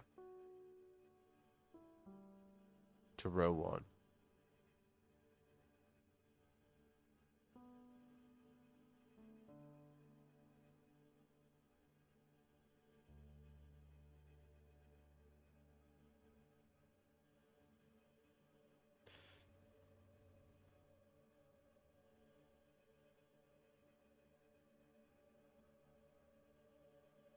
Four times row 2.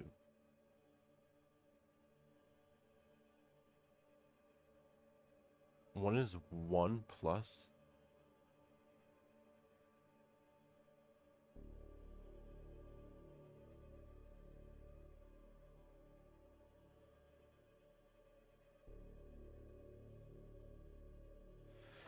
Am I dumb?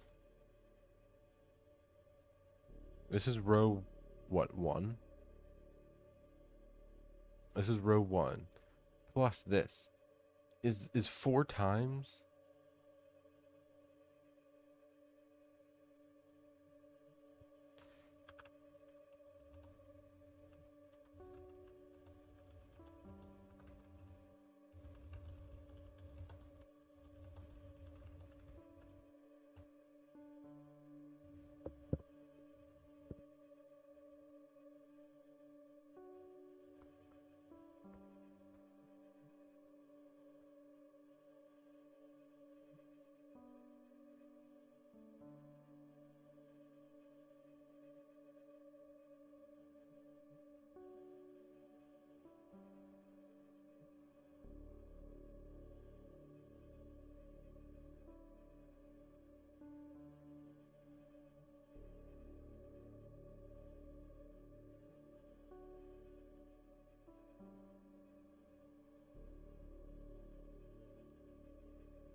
Yeah, you think?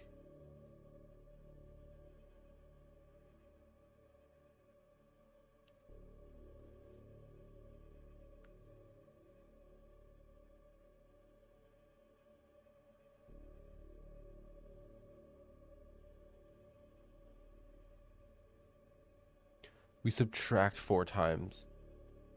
R2. Oh, sick. We went back to the bro.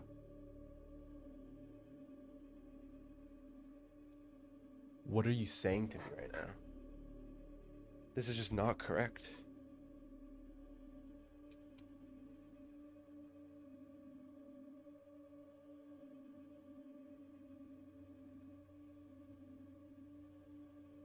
I'll be right back. I need to look at something.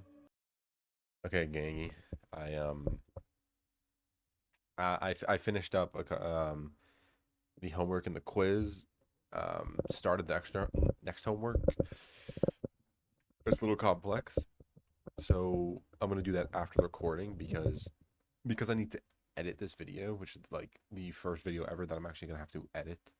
Um, I need to end this like 2 hours early. Um, so while I'm waiting for this to upload and render and stuff like that, I'll work on those. So, but I still want to get some stuff done before I do that. I do want to go to bed at like 10. So actually, never mind. I want to see if we can get Quibly up and going because I think the back end is working well. I just need to hook up the back end to an on render server. So let's see what we can get done here. So we want render dashboard.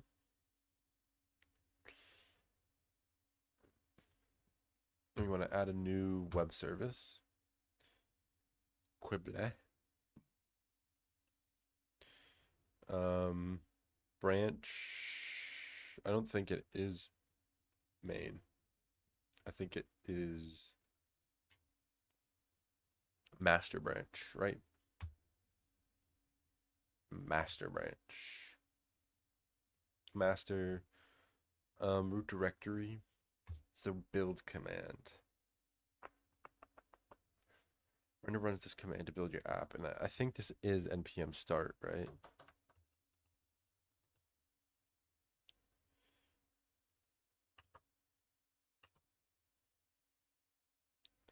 I think it's both of these, right? I mean, it's just pretty sure.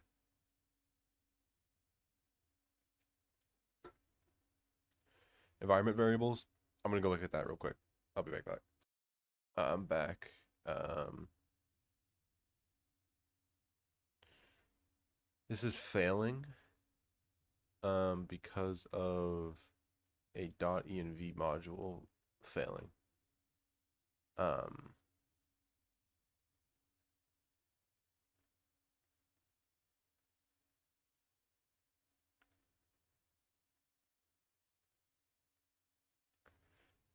so it's saying in the server.js this is failing because we are trying to access.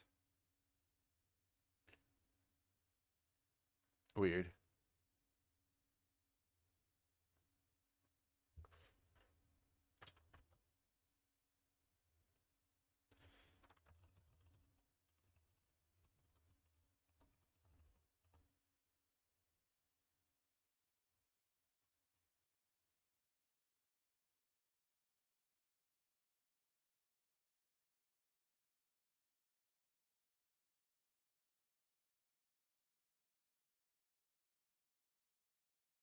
Oh shit, do you think maybe I need to do an npm I here?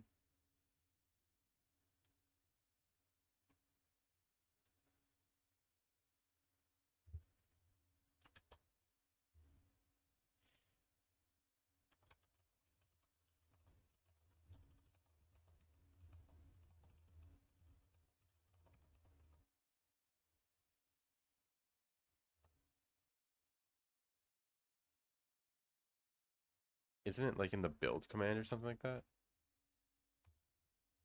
Yeah, isn't this npm install?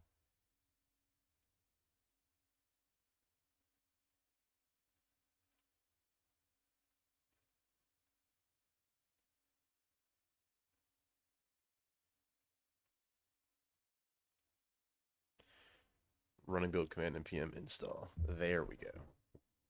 That way it'll install my dependencies. And then it'll do an npm start. I don't know why I didn't do that. A server is literally just a computer. It's cloning a repository. Then it needs to install all the dependencies and then it can run it. It's late.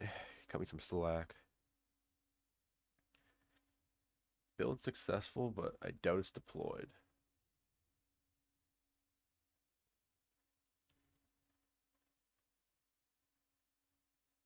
Service is live. Okay. If service is live, technically it means I can go here. Go to login. What happened?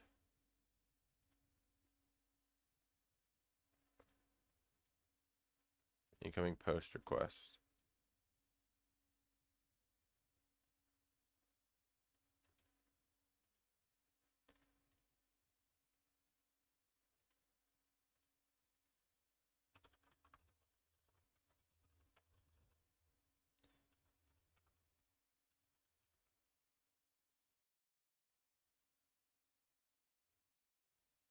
Failed to catch resource.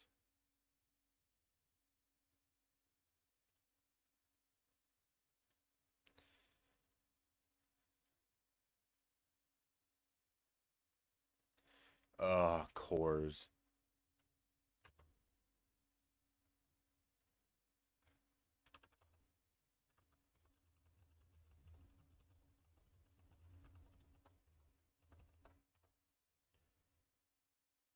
I always forget how to fix the cores problem.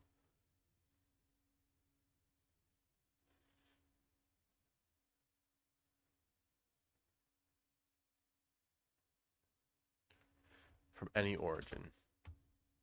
I swear I already like had this. Express, use cores, allow all origins. But like I already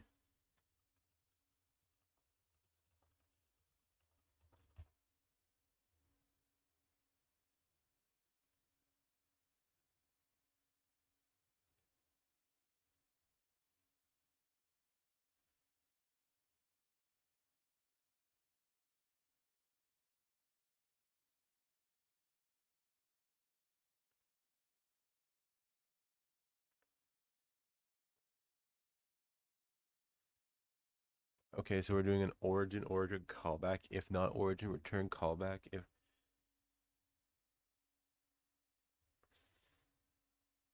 check the request origin is on your list. So if we're at Quibly.net or at localhost 3000. Now this is, do I have to have like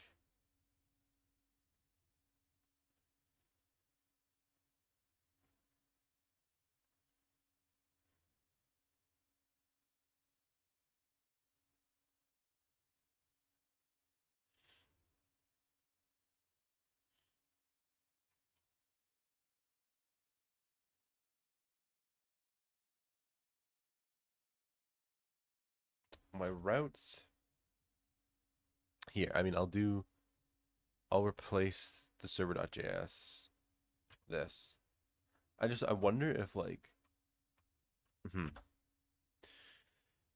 um do that and then I want to just say give me the user model.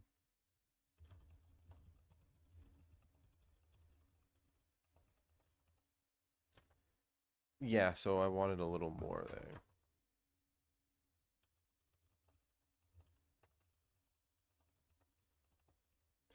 And I wanted the user controller, which is just our login and sign up.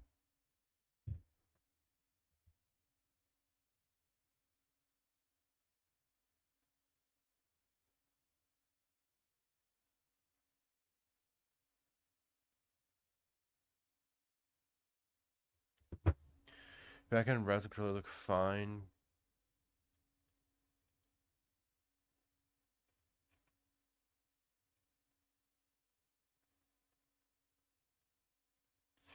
Uh, let's just try this. I mean, I should just be doing like Postman stuff, but git Status. Nothing to commit. Save all. Get add all. Get commit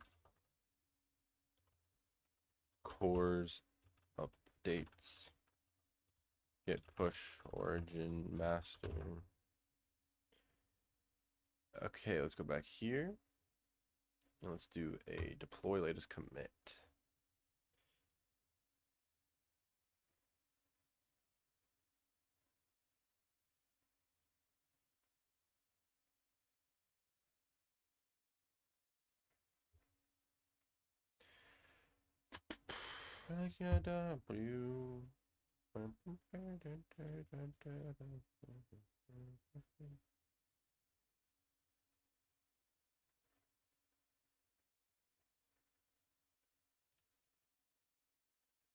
Okay, well, I was hoping you wouldn't take me out of this.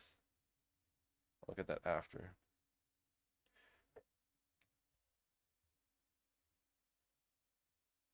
Build successful, amazing, launch my service.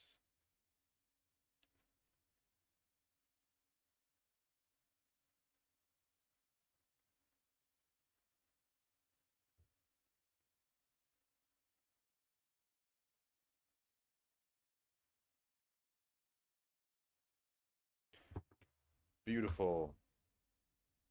Okay, let's try this again.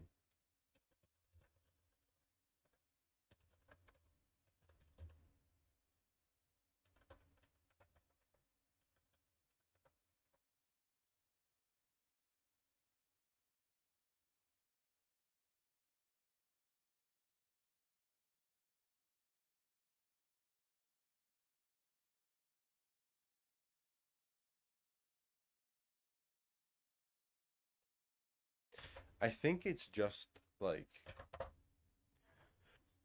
I think I have to add like this exact address to the allowed origins.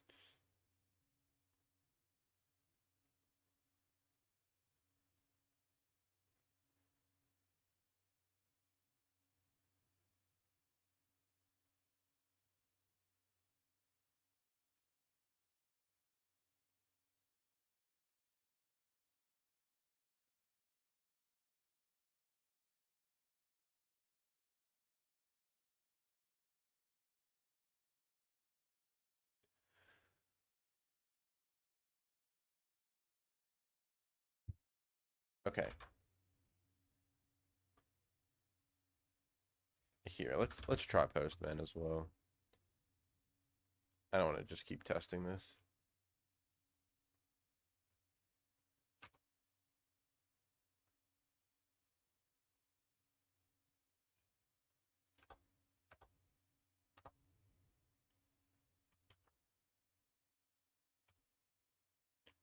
Okay. Not localhost. Oh shit, I would have to. Well, when I call this, it either does um well, it just does a port, right? So I'm pretty sure I can cd into server and do like an npm start. And then I can do a localhost 4000 of what are we usually doing? API user sign up.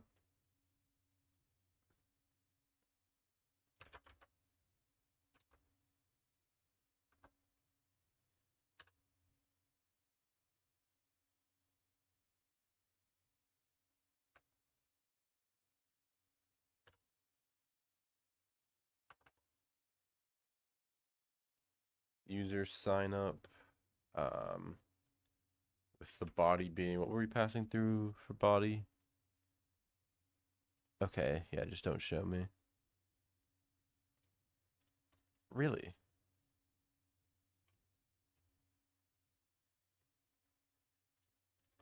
Okay, where's my user model? Optional. I guess let's just do this.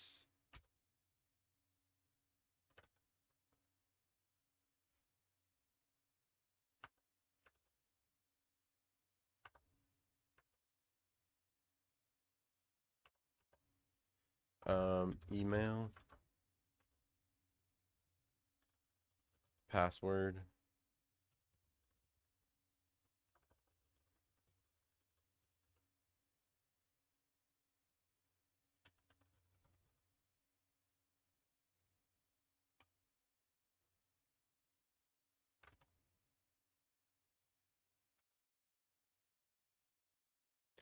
Okay, so it's working now. Um, email already exists is one. Okay, so I mean, let's try stopping this. We're doing a get status. Make sure I just save everything as okay, everything's saved. Get add all, get commit more core stuff. Great commit, get push origin master. Do that. Do a deploy latest commit. I'll end up just going back to Quibly. And we need to do a valid password, which I think is a above like we actually I mean I should see it.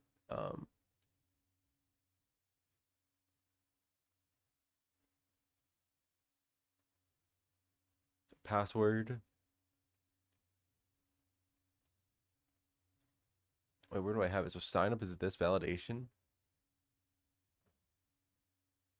Is strong password. So is strong password is a part of what? Bcrypt? Right? Bcrypt is strong password. Or validator. Is that something I have? Okay, it's validator. Uh,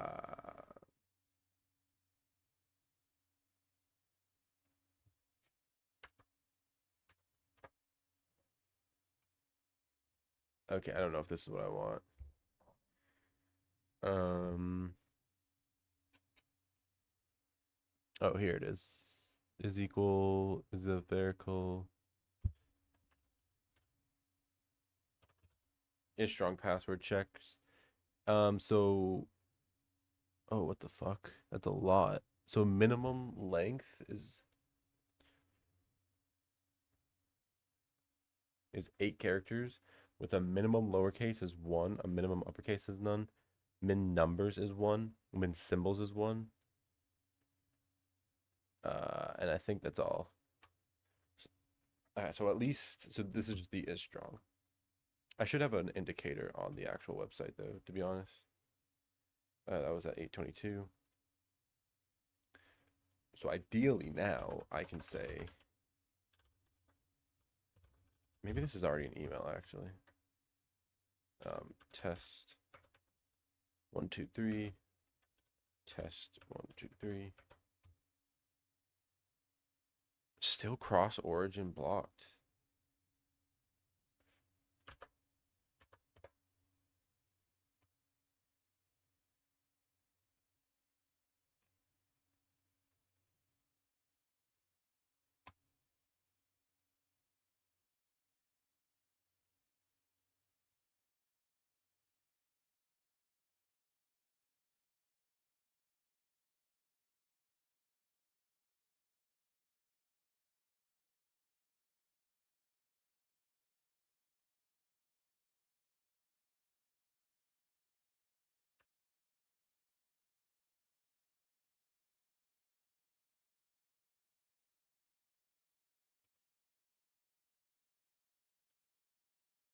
Like do you think I need to do like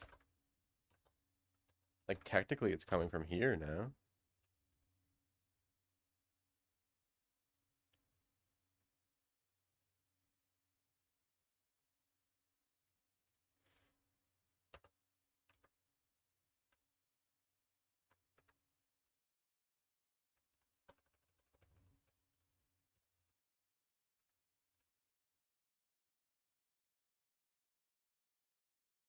Well, first, I guess let's just do allowed origins all. Just for testing right now. I know it's, bad.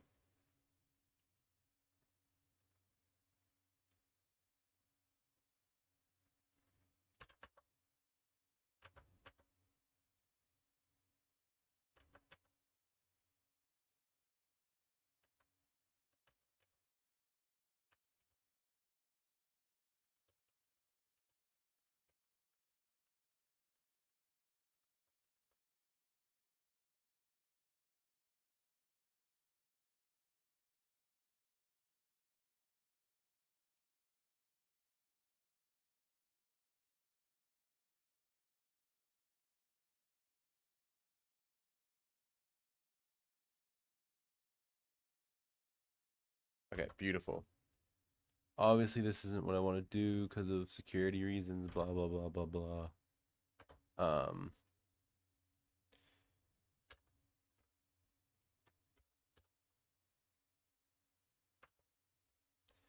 Whatever. Okay, git status, git add all, git commit even more chords config, git push origin master. Okay, third time's the charm, am I right? Deploy latest commit.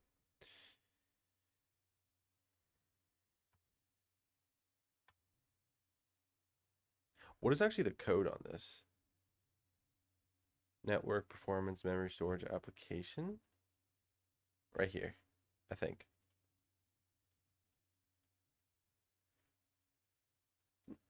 Memory performance style editor. That's a style editor. Sign up fetch cores missing allowed origin. Oh, here we go. Static JS. Yeah, I guess this is only going to be showing me the front end, right?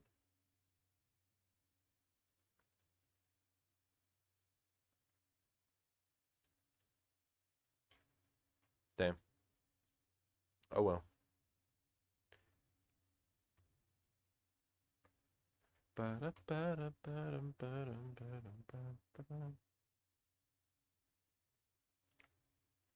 Your service is live.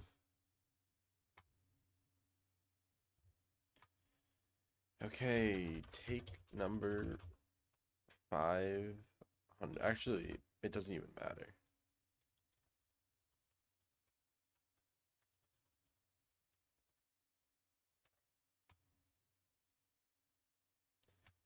Really?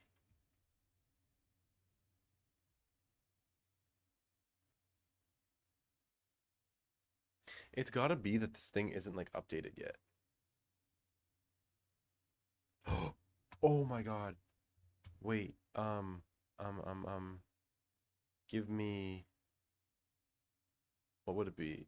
Netlify? Is the Netlify, did we change anything on the, oh my God. I don't think the front end's updated. Quibly.net.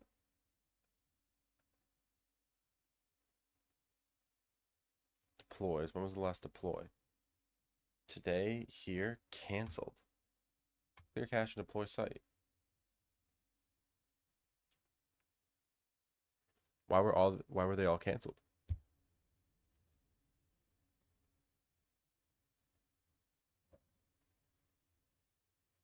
I forgot that I changed all the links in there, but you'd think. I don't know. We'll see.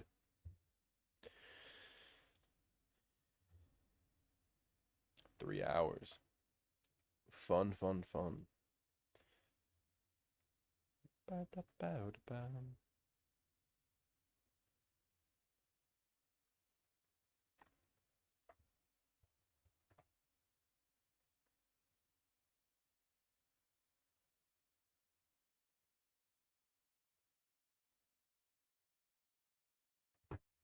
Post processing. All complete.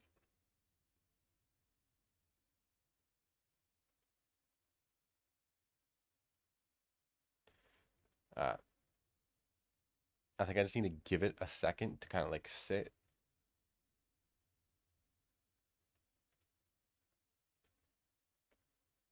Oh, actually, what I can do actually is go to debugger and see if the API changed on render.com. Okay, moment of truth.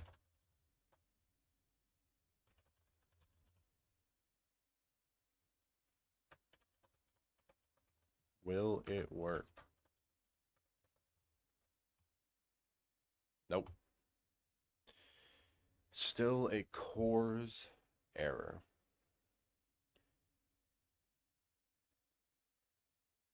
There has to be some like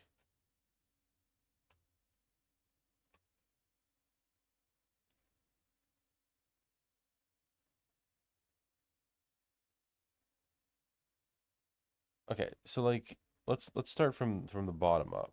If we go to auth and we go to register.js, um, don't need this. This is for Google. But I go through with the user and password and I go to await sign up, right? Await sign up.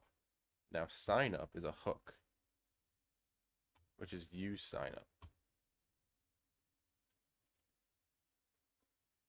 So this fetches from on render API user sign up.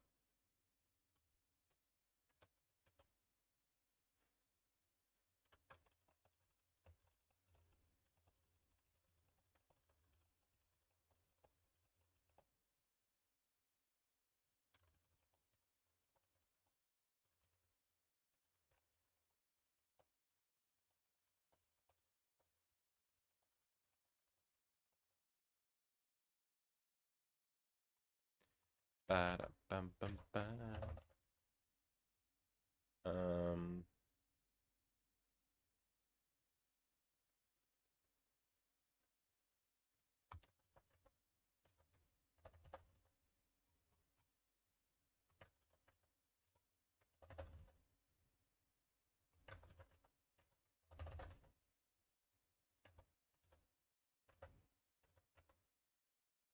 middleware maybe? I don't know.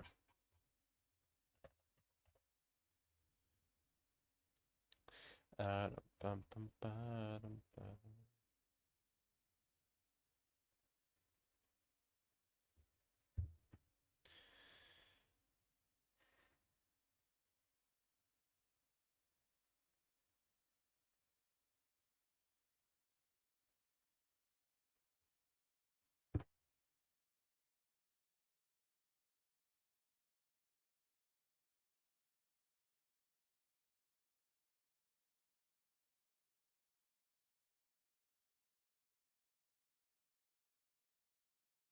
This looks fun.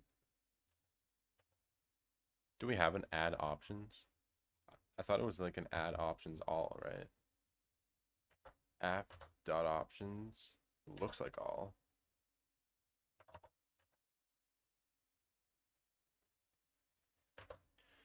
Now I already have this. Yeah, I mean my routes should just be fine.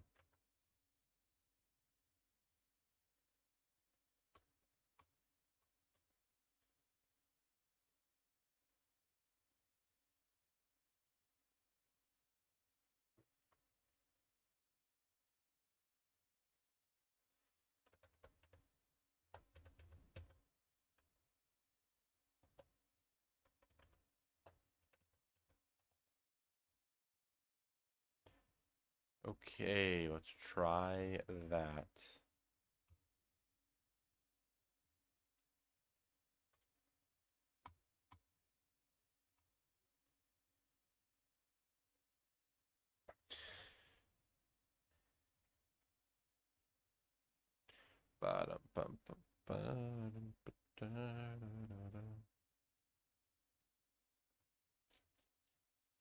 This is the risk 5 manual I was talking about. Risk 5, pronounced Risk 5, is an instruction set architecture that was originally designed to support computer architecture, research, and education, but we now hope will also become a standard, free, and open architecture for industry implementations. Our goals defining Risk 5 include a completely open ISA, realized for hardware implementation, an ISA that avoids over-architecting, an ISA separated into small base integer ISA, usable by itself as a base for customized accelerators, blah, blah, blah. Support for the floating point standard, an ISA supporting extensive user-level extensions, both 32 and 64-bit address space variants for applications, an ISA with support for highly parallel multicore and many-core implementations, blah, blah, blah, blah, blah.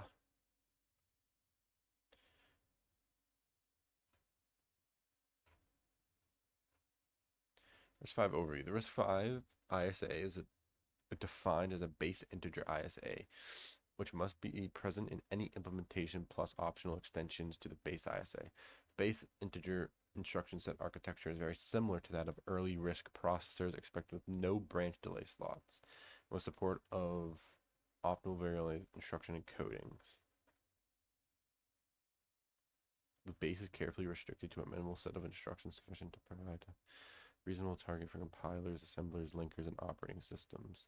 And so provides a convenient ISA and software toolchain skeleton around which more customized processor ISAs can be built.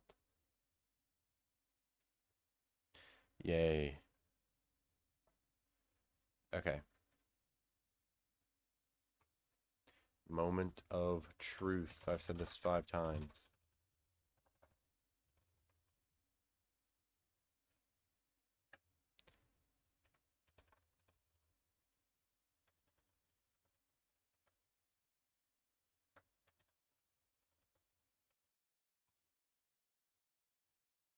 I'm gonna crash out. What do you mean?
I literally have no idea what could be going on right now.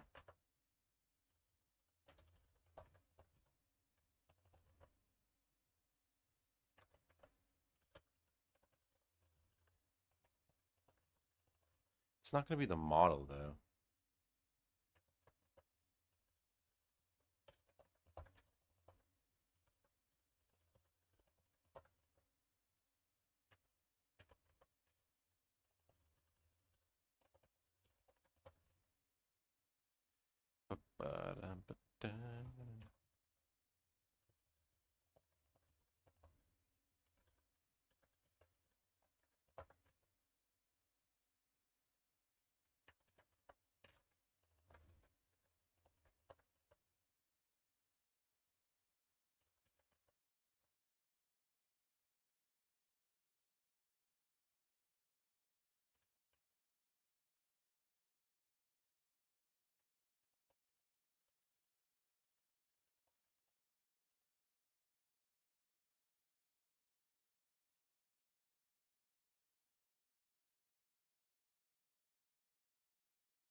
So I need to.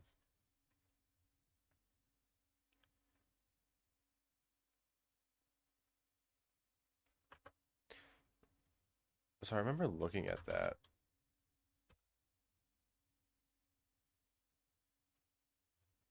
It's not that, but it's right.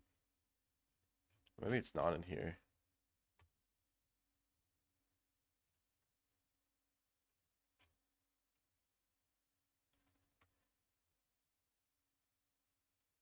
Oh, login with Google? We don't need this.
Why is it that like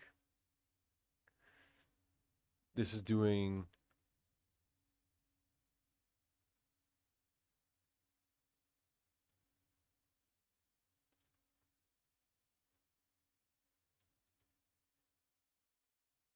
like this is doing a fetch to API user sign up? Okay, so like what is my server routing?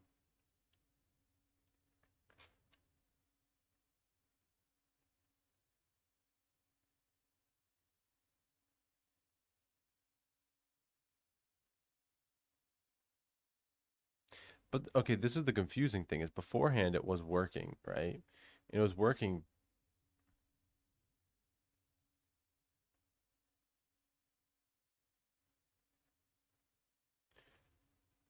What did I even have beforehand? I had, okay, I did have this, which went to API user login.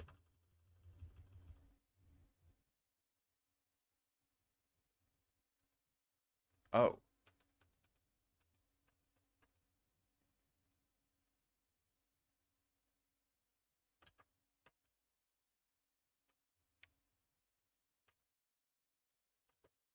okay, but this is for login. What about sign up?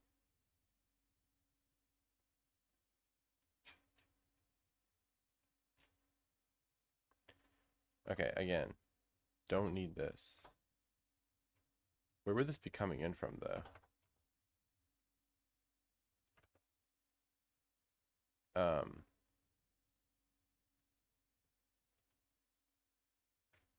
Here, let's cd into server again, and npm start, and just do like a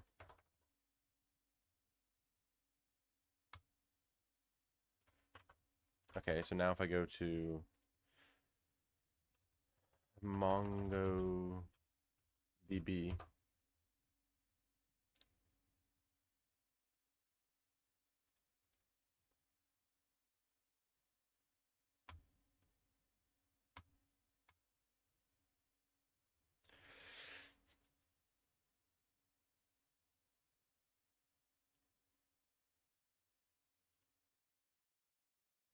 and I browse collections, and we go to users. Yeah, it went through. Whoa, you see that? These are like people I don't know at all.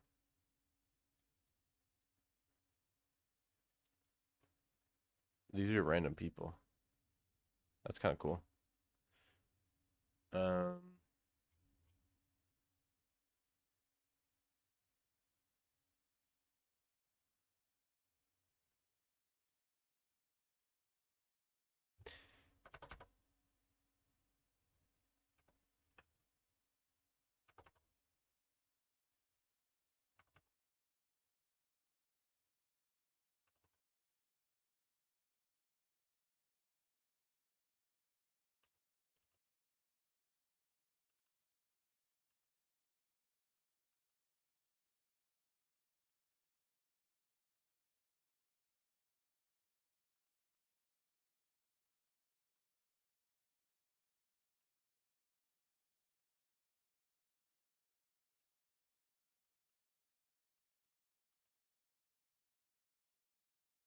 okay.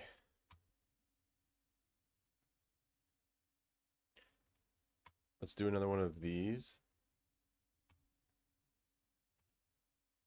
And let's do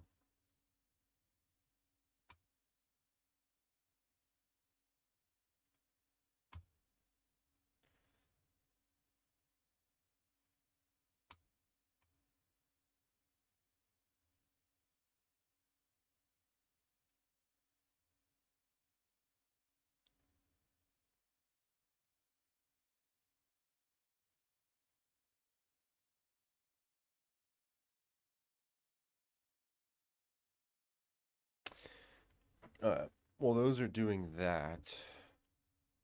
Anything we want to do? I don't think so. Um Yeah, I don't think so. If I can get this thing working right now, I am literally getting off editing this and going right to bed. So, so yeah. Okay, there's that. Let that sit for a little bit.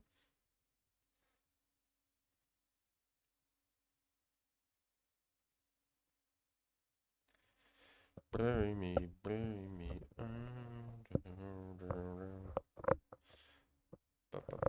I want to do my outro and edit this and go to bed. Please work. Please work. Please work.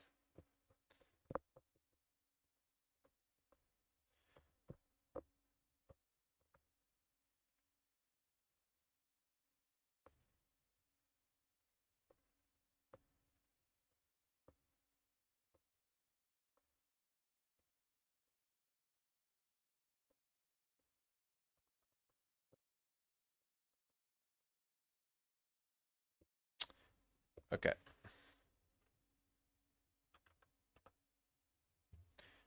Let us see.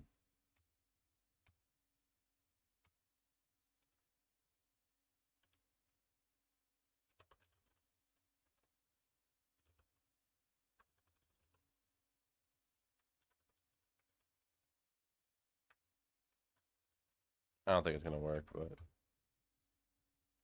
yep. Gotta love cores. Let's see if the login will work. I'm gonna pause for a second. Okay, it actually did let me log in, and then it gave me another cores error with fetching data. So, um, we're gonna call it here, and we'll work on this another day, because this is giving me so many issues that I do not want to deal with. So yeah. So pretty good day. Um, we had a good computer architecture class this morning. Um, interviewed with did some talk to some companies today. Got 3.5 hours of recording done. Worked on this website. Did my linear algebra homework. Did two LeetCodes. Yeah, two LeetCodes. Both went really well. Yeah, good ass video. Um, Tomorrow is Thursday. I do not have class tomorrow because professor still is sick. Don't know what it will look like tomorrow. Um, but I'd like to get this done tomorrow. I'd like to do two more leak codes tomorrow. I'd like to. I don't know. I definitely know. Even if I start recording early in the morning, I'm gonna have to pause for a while because I want to. One, I want to. I want to respond or follow up with all of the people I talked with today. So I need to write those emails early tomorrow morning. So, um, yeah. Other than that, I think I will call it here. Um, yeah, I will see you tomorrow for day 76. And yeah, that's it. Okay. Bye.